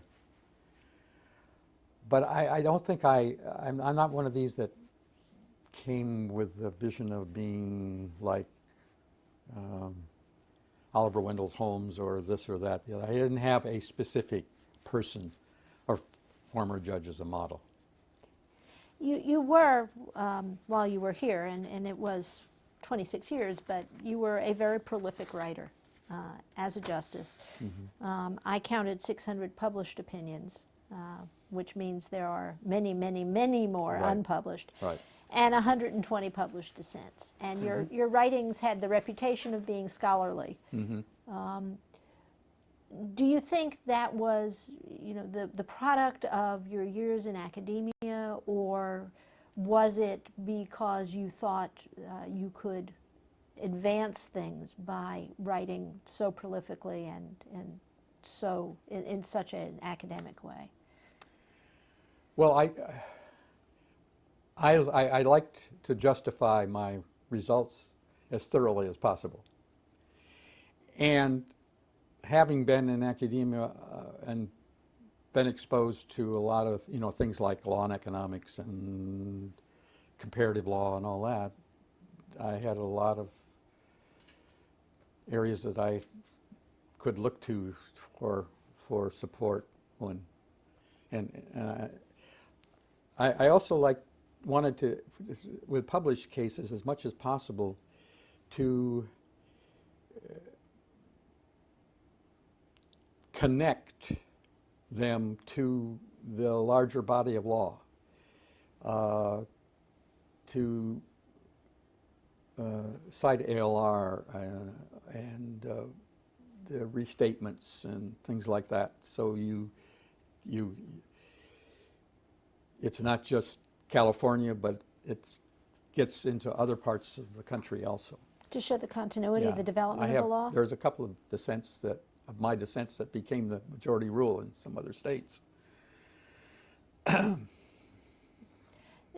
Talk to me about dissenting, if you Yes. will. Division 7 changed a lot during the time you were here. Mm-hmm. People came and went, Yes. and you were a large writer of dissents pretty consistently over that time. Do you think that, tell me about your theory in writing dissent, because your dissents were not generally, I dissent in a paragraph. Right. You were as thorough in your dissents as you were in your majority opinions. Right. Tell me about that.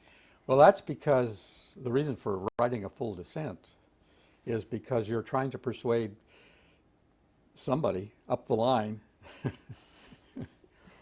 to, or in some cases, future courts to go the way you think is the proper way. And you can't do that in a paragraph. You've got to really lay it out, the full case.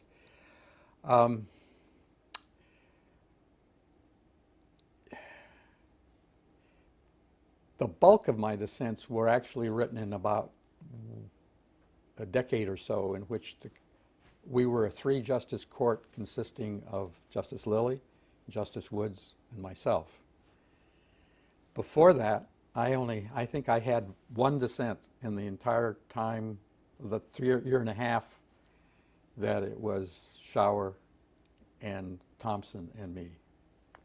And very little when it was Lilly, Thompson, and me, maybe 3 or 4 in that whole 4 years or something that we were together.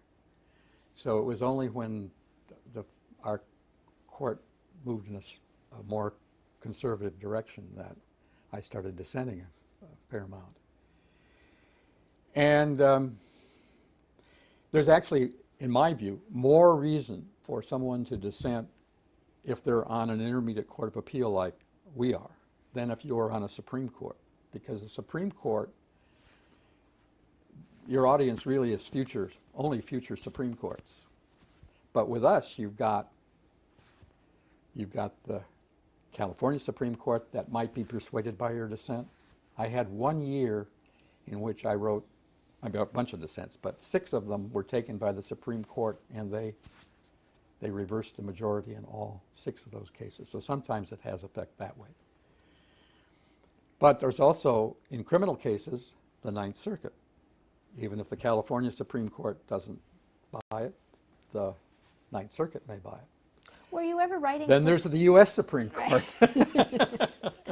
But were you ever writing for sister courts of appeal? Because, of course, we're not bound by each other. That's right. And you might persuade another panel in another district or even in this district to see your point of view? Yes. Yeah, that, particularly when there is a kind of issue that's being written about all over the place. Like whether trial courts had discretion to strike a strike. There were opinions being written all over the place on that. And I was writing dissents in those cases saying that they should have discretion or did have discretion. And there was one other court up north that a majority was writing that way. All the rest were saying no discretion. And the California Supreme Court finally took the case, and they said there was discretion. But I was aiming those at other courts of appeal, trying to see if there were, besides the one up north that on its own had decided that way, persuade. So there were lengthy opinions. Finally, by the end, I was not bothering publishing them, nor making them lengthy. All I was doing was our division, for one reason or another, got all of the bad situations. We got the third strike being the theft of a piece of pizza, and another one a hair curler, and this and that and the other thing. So I started compounding those and just saying, no wonder trial courts are tempted to dismiss third strikes when they are like, and then I go this one, this one, this one, this one, and this one from our experience. Anyway, so yes, you do try to persuade whoever is persuadable. You mentioned a little bit about, after your early years on the court, going back to your public activity. Mm-hmm. And I know now, of course, that the arc of your public activity has always been on access to justice. Mm-hmm. What kinds of things did you begin to do as a judge? And did you feel that sitting as a judge, you had different roles to play? Yes, I did. Yeah, I thought there were some limitations, but because you are, according to the canons, able to do things that contribute to the administration of justice, I felt there was a fair amount of leeway in terms of things I could do. I guess when I first really got back in, it was in 1988, I got a call from Bob Raven, who was just been made president-elect of the ABA. Excuse me.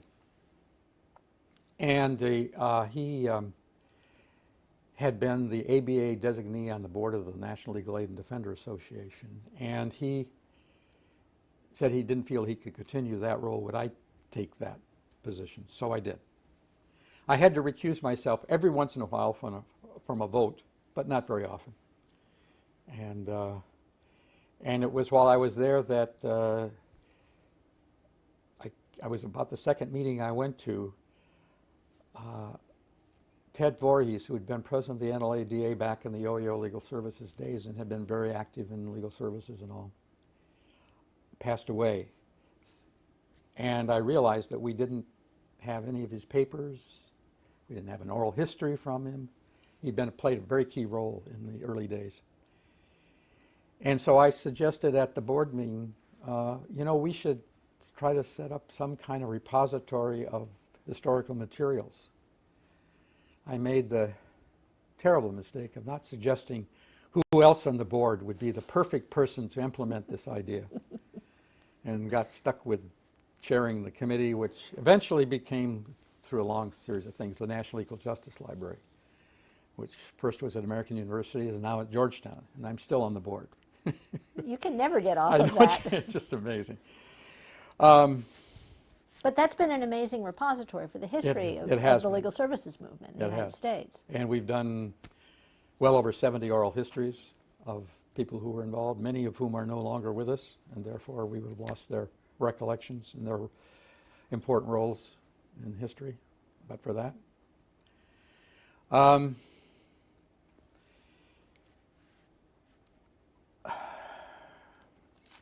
You came back in the ABA to the notion of access to justice. Yeah, I know. I'm just trying to Who figure appointed out. you to that? I actually had begun to do some, even before getting involved with the ABA or any actual action activities, you might say, I had begun to do some writing. Primarily comparative legal aid, comparative right to the counsel stuff. And I published an article in the Loyola Law Review that grew out of a conference that was sponsored on right to counsel at, I think at Loyola. And that was published in the Loyola Law Review and so forth. So I was involved a little bit to that level while I was still in the bench and before I really sort of re-engaged at all.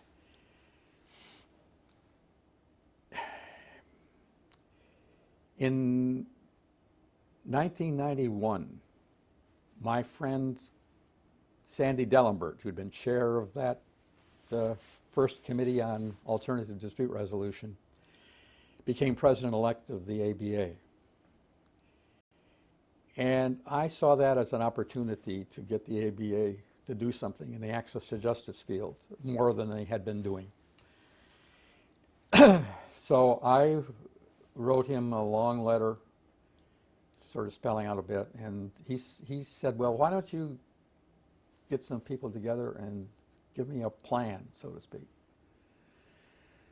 So I contacted a number of Esther Lardent, Vic Gemignani, a few others. These are familiar names to you, won't be familiar to the audience, but that's suffice it to say, leaders in legal aid around the country. Esther Lardent on the private side in terms of pro bono, Right. and Victor in terms of legal services. Right, and some 3 or 4 others. And we put together about a 50-page memo spelling out a plan to put together a national coalition. That was the fundamental notion.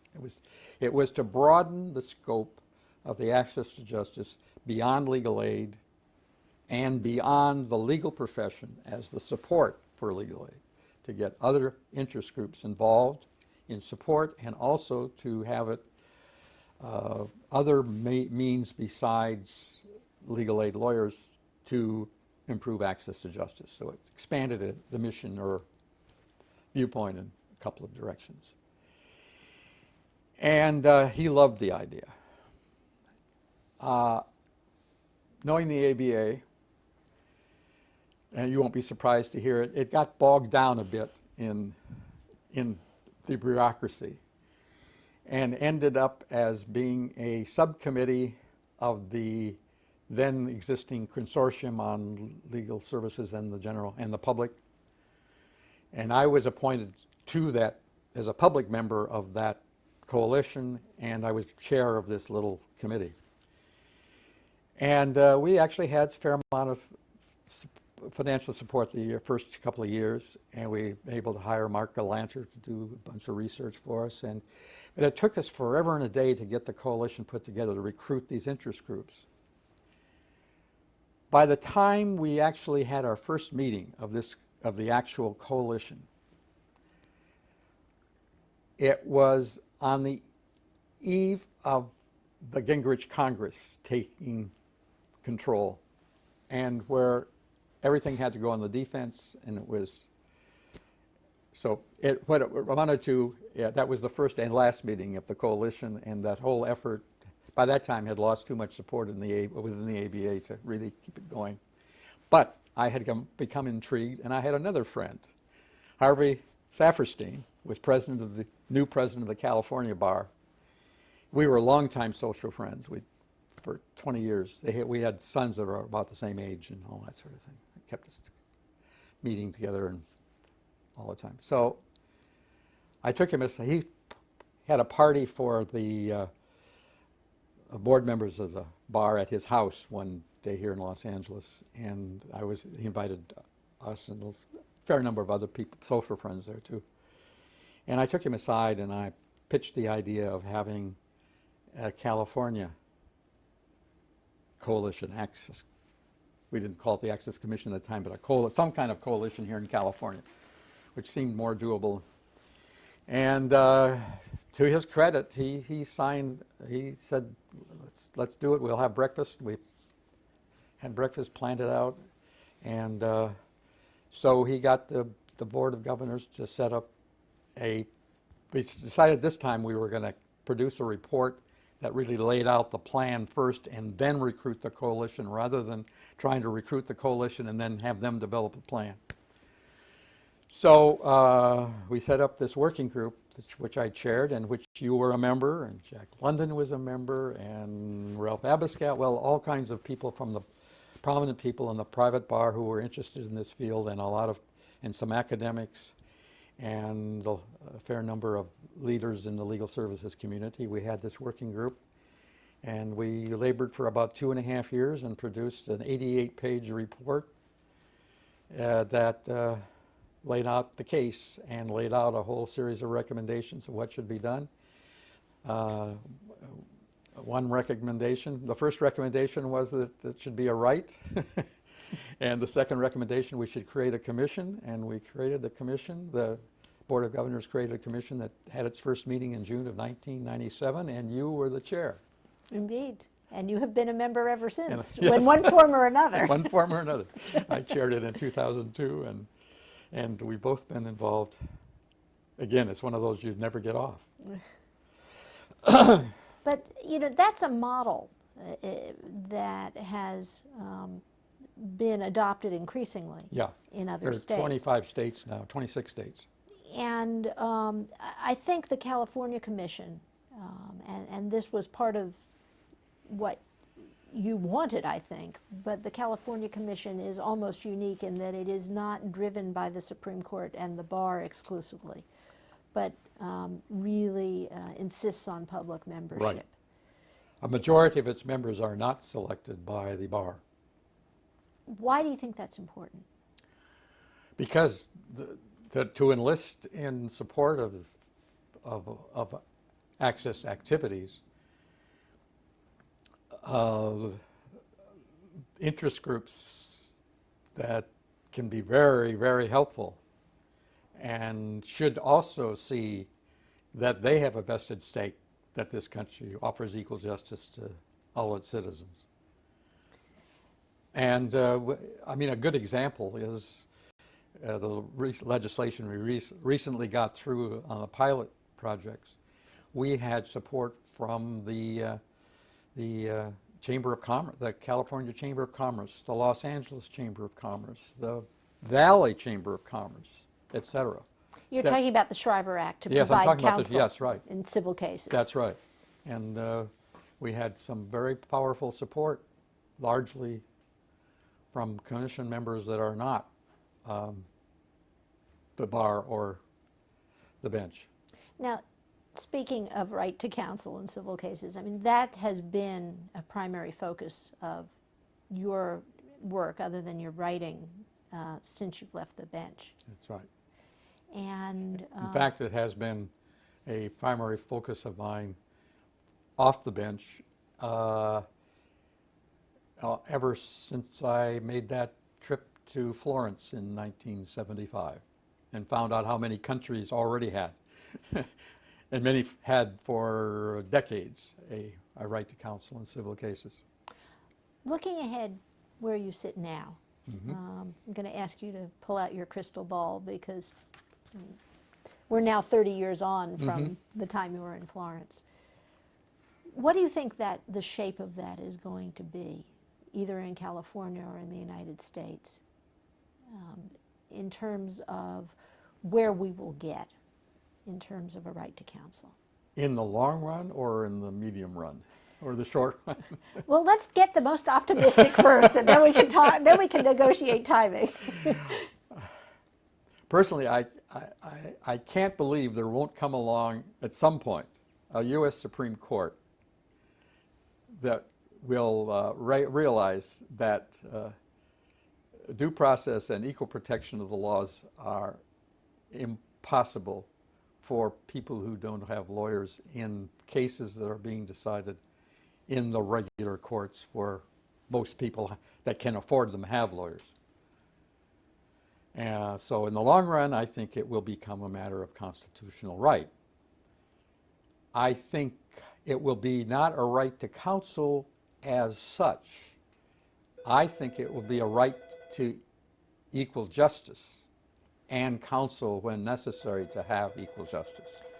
On the concept that not everybody needs the same level of assistance? No, on the concept that different forms can be structured in a way that counsel isn't necessary. Okay. But when you're talking about the regular courts, the courts in which we decide torts and contracts and most of our stuff, I think the right to equal justice will mean the right to counsel. Short run? Short run, we'll see what happens in New York with the Chief Justice who has announced that he's bound and determined to have a civil right to counsel in certain high cases where basic human needs are involved. And he's going to hold hearings and get started. And our pilot projects may yield information and allow us to make some moves in that direction. I think until a court declares it at least a right to equal justice, I think it will move incrementally. I mean, we already have a statutory right to counsel here in California in dependency cases, which we didn't have when I first came on the bench. And it's possible that out of the pilot project, some legislation could be involved for other areas. Is that what you're thinking? Right. In Right. part. Yes. Oh, yes. Yeah. Okay. Let me go back a minute and talk about not why you left the bench, but what you think the most significant contribution you made, either to the law or to policy or to justice, when you sat here. If you can single out one thing or one area.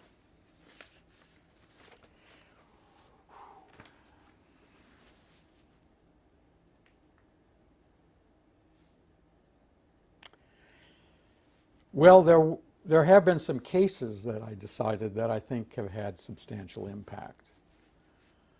In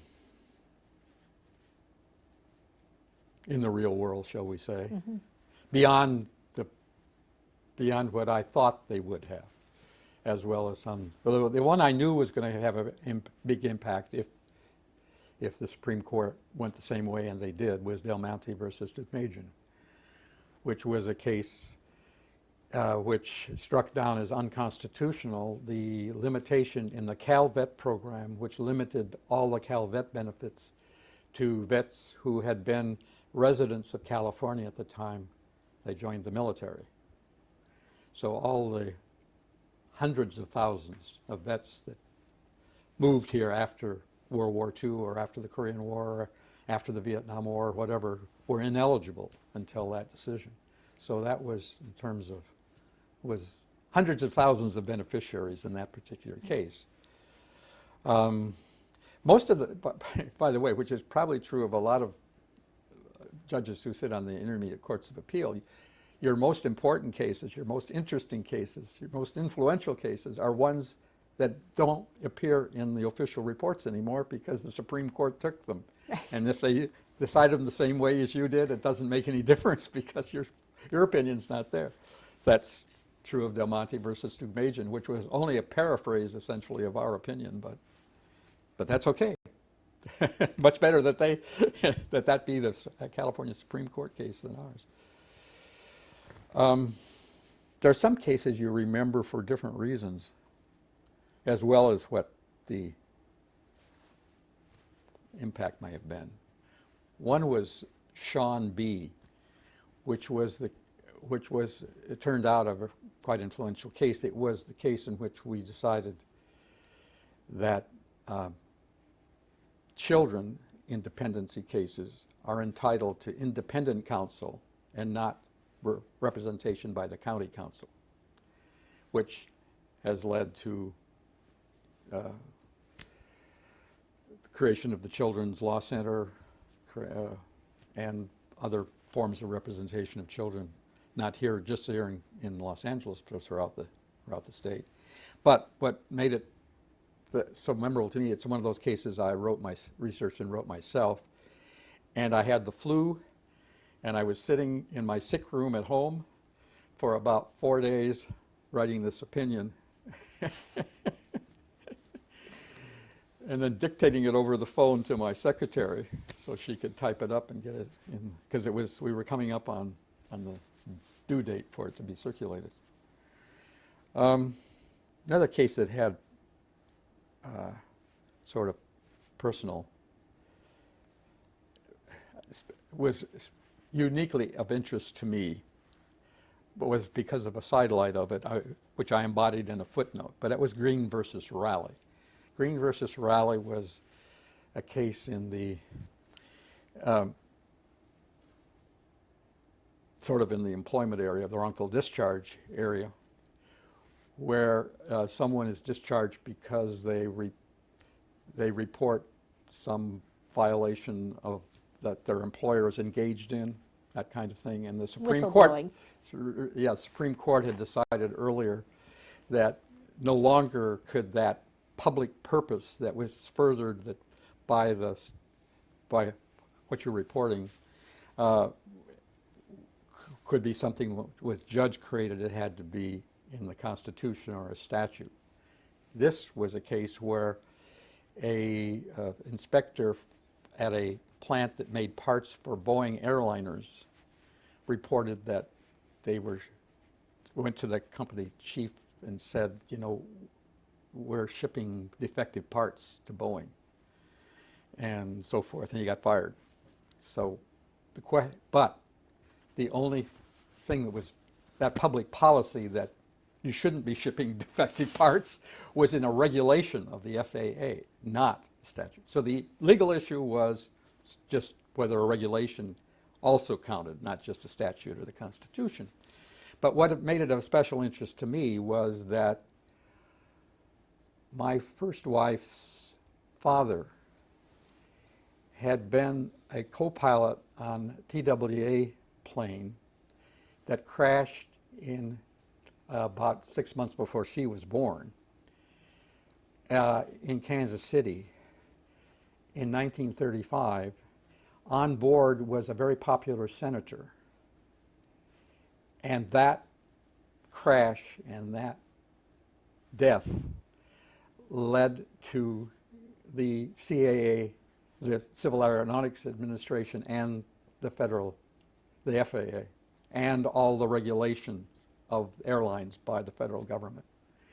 And my friend Howard Westwood, back to him, he was at Covington, and he was the one who drafted that legislation and got it through. He represented the Airport Transport Association or some such. And anyway, so this had some special interest to me that, and special reason I thought the FAA regulations should be proper sources of law, and the California Supreme Court agreed with me.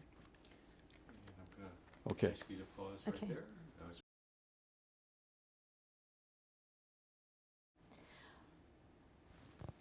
We were talking about some of the cases that you thought were significant in one way or another. Right. Were there other cases that you felt that way about? Well, sometimes you don't know that a case has had a substantial impact for many years, and you didn't even, and you find out about it in unusual ways. I filed a case in the 80s called Friends of Westwood, which was a land use case. I forgot to mention that in my pre-bench career also included a year and a half serving on the Regional Planning Commission here of LA County in the early 80s before I went on the bench. So I took on personally research and writing of most land use type cases because I actually knew a fair amount about that field, which not too many people do. So anyway, they were planning on building this huge skyscraper office building in downtown Westwood. And the Friends of Westwood had challenged it for failure to have an EIR. And that was, since it was within the city limits of Los Angeles, they could pretty much do what they wanted to, at least up till that time.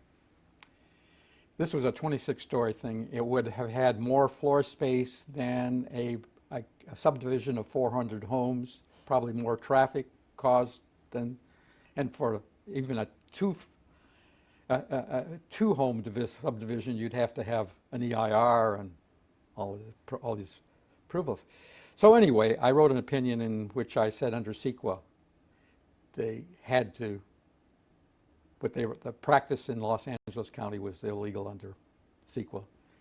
And the Supreme Court didn't take the case, and so they had to do a lot of things and provide much more parking, a lot of things they had to do. They finally built the building, but they had to do a lot of things they weren't going to be having to do. So, that was one case. And about 15 years later, at least, I was reading the Los Angeles Magazine, and they had a big profile in there on the Latham and Watkins partner, who is in charge of their land use and real estate practice. And he was talking about his career and so forth. And then he said, up until Friends of Westwood, they didn't have to do, and he said his practice is largely composed of doing the things that Friends of Westwood require. So as I say, I had no idea that it had anything beyond that one building. Right. But those kinds of things happen. Anyway. Other cases? There's other cases. Well, there's a case that I wrote a dissent in that didn't get picked up by the Supreme Court. Quayle versus Superior Court, which was the one and only right to counsel in civil cases opinion I wrote. Way back when, it was in the early days. That was my one and only dissent. It was actually a dissent. It was actually a concurring and dissenting opinion because they had reversed the thing that happened. But in that case, the indigent defendant had requested counsel and been denied counsel. So I wrote dissent on that and got 3 votes to take it in the Supreme Court, but it takes 4. So that's didn't happen. Then probably the one that has led to most of the comment about scholarliness, if at least particularly if they are saying it in a negative way, was a case called Javier A., which was also, I think that was 84 or 85, pretty early in the game. And that was a case where did a great deal of research, had an extern that I sent down to the UCLA Law Library, or main library, I should say, for about a month. It was a case having to do with the right to jury trial in juvenile cases. And California's denial of that right goes back to an opinion in the 19-teens. And our research revealed that it was premised on an erroneous interpretation of English law. The right to jury trial in all cases in California depends on what English law, whether it was a right to counsel in English law in 1850.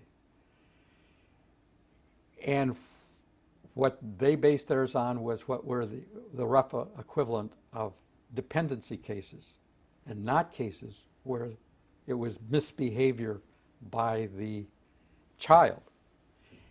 And there was still a right to counsel in England in 1850 for children accused of any criminal activity. So the whole idea of the state taking custody of the child and all that only applied when there was the parent had done something bad, like our dependency cases. So anyway, so I wrote that opinion, but then deferred to the Supreme Court and said, we're bound by this. So it was not after laying out that that previous Supreme Court had been dead wrong, we didn't try to overrule it. We were hoping the Supreme Court would take the invitation to do it himself, but that didn't happen. They declined the invitation. They declined the invitation, but that opinion was close to 100 pages long. I have to say that the materials I've read don't treat your scholarly opinions as a negative. I think most people view them as a positive, unless you're the lawyer who has to read a 100-page opinion. It had to be 100 pages because we actually had to put in verbatim all the debates because they were considering removing a right to counsel for children, but Parliament defeated it in 1850 or 49, I think it was, and it was so anyway. Yeah. So we had to put all this extensive debate and all that in there. So. Well, and speaking as someone who has cribbed from your scholarly research, I'm very grateful for it. Not in that area, but in some others. But yes. Any other opinions that you really want to talk about at this point? Let's see.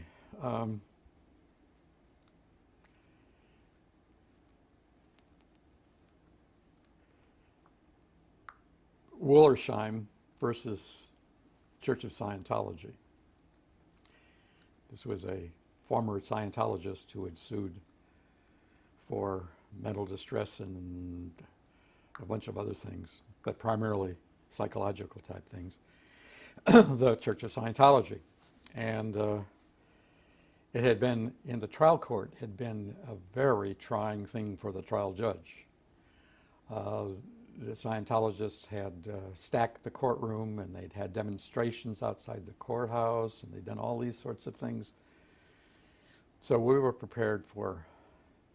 So this was the first, and because of it, the last time I took a case with a huge record to personally research and write. It was about 35 dog houses. The record filled. I kept it under lock and key pushed my carts into my bathroom and locked the bathroom because they were afraid that some Scientologists would sneak in and whatever. We did have some incidents. And anyway, I ended up filing an opinion which held that fair game was not a constitutionally protected religious activity and a few other things. Upheld the judgment, but to reduce the punitive damages by about 2/3. The jury had really gone wild. They gave about 4 times the punitive damages that the plaintiff's attorney had asked for in his closing argument. But he was happy to take it, right? No, he was happy to take it, yes. The interesting thing, the Church of Scientology fought that judgment for another 15 years or so. By the time they actually finally had to pay it, it was about the size of the unreduced judgment that had come down originally from the trial court. So, but it was, as I say, after it took me about 6 months with all my other duties to complete that effort. You've mentioned several times cases that you took for yourself, and how did you run your chambers in terms of allocation of responsibility? Yeah. I guess because I had done so much research and writing and I found that so interesting.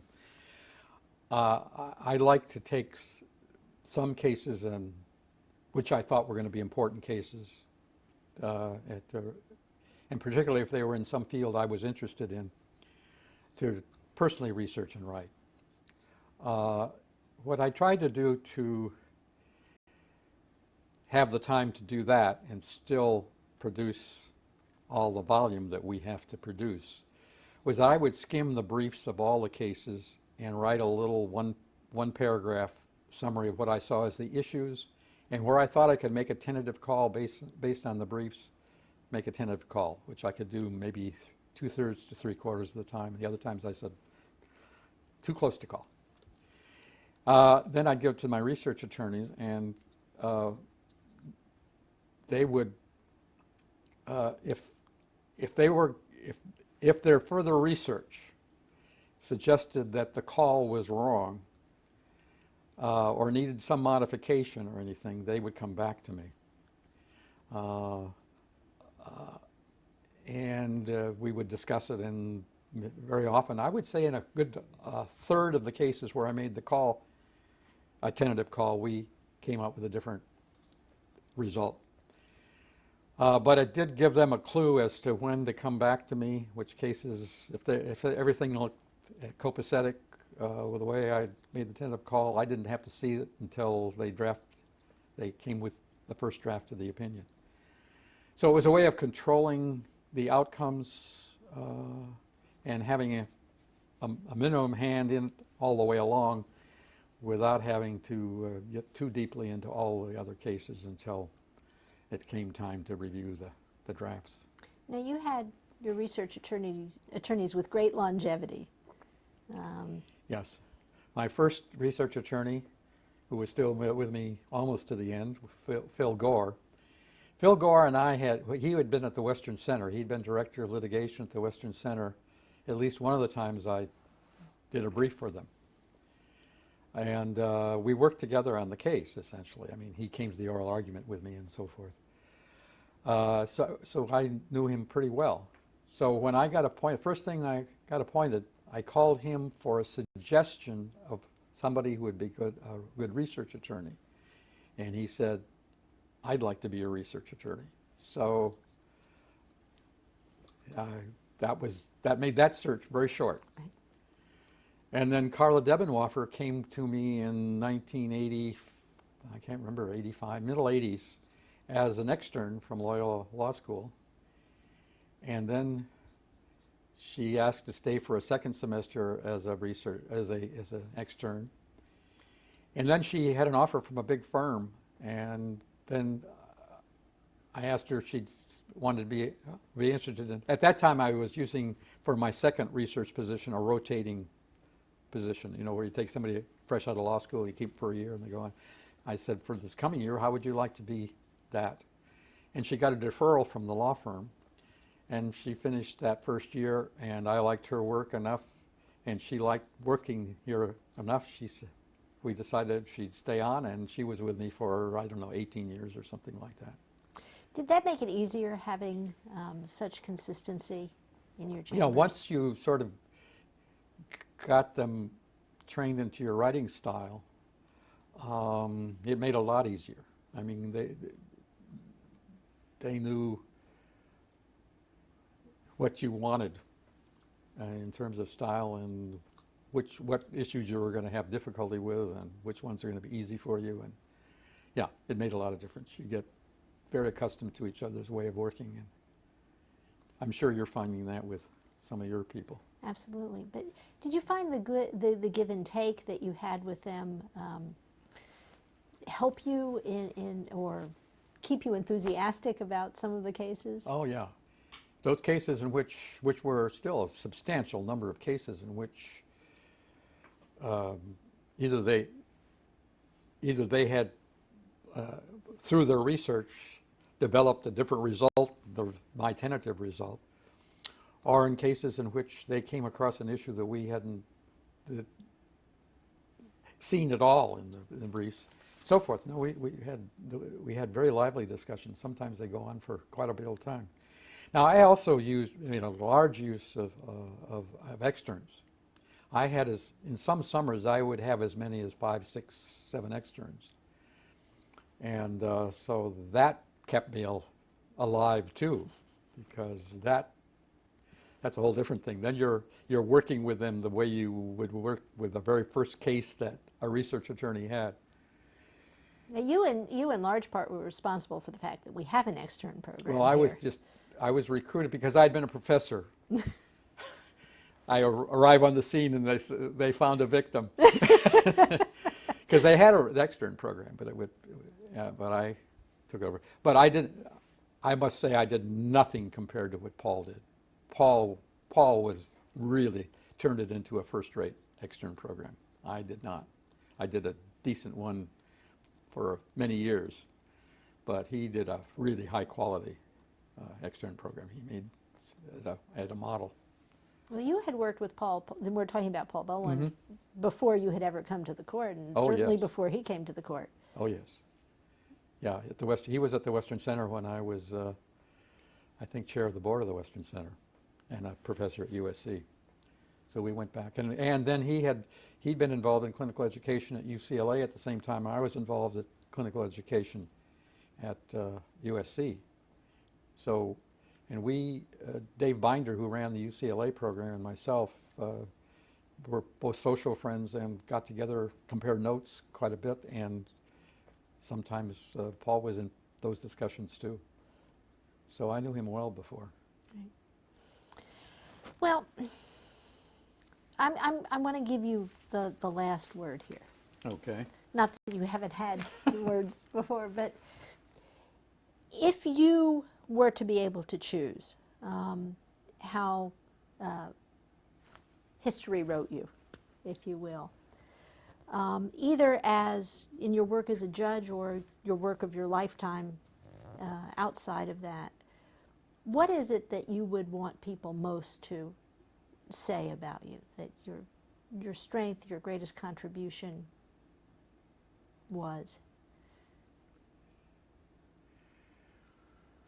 Well, that I tried to make it a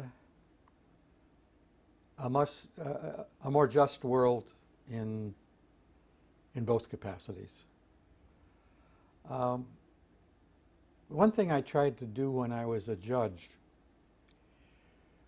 was to, and I encouraged my research attorneys as well as myself, was to,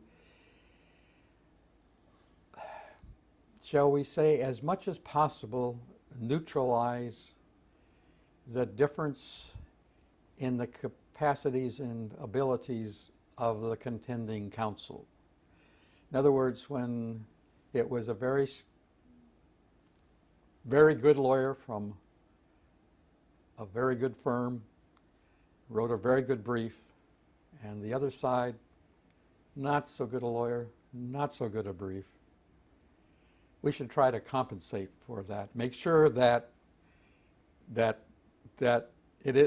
aren't winning because they're a better lawyer, they're winning because they have a better case. So doing a lot of independent research on the cases. Fairly frequently finding an issue that neither side have found that the case should really turn on.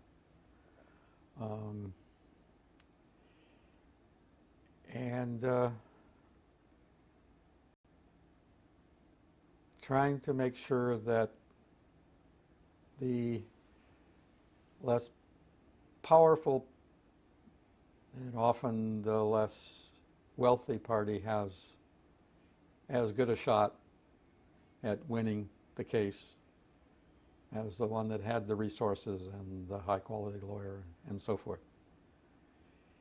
And that's sort of carried over into my non-judicial career and trying to equalize the situation in the courtroom when it's lower income people versus wealthier people or institutions by providing the resources and the quality lawyers, et cetera, to those low income people.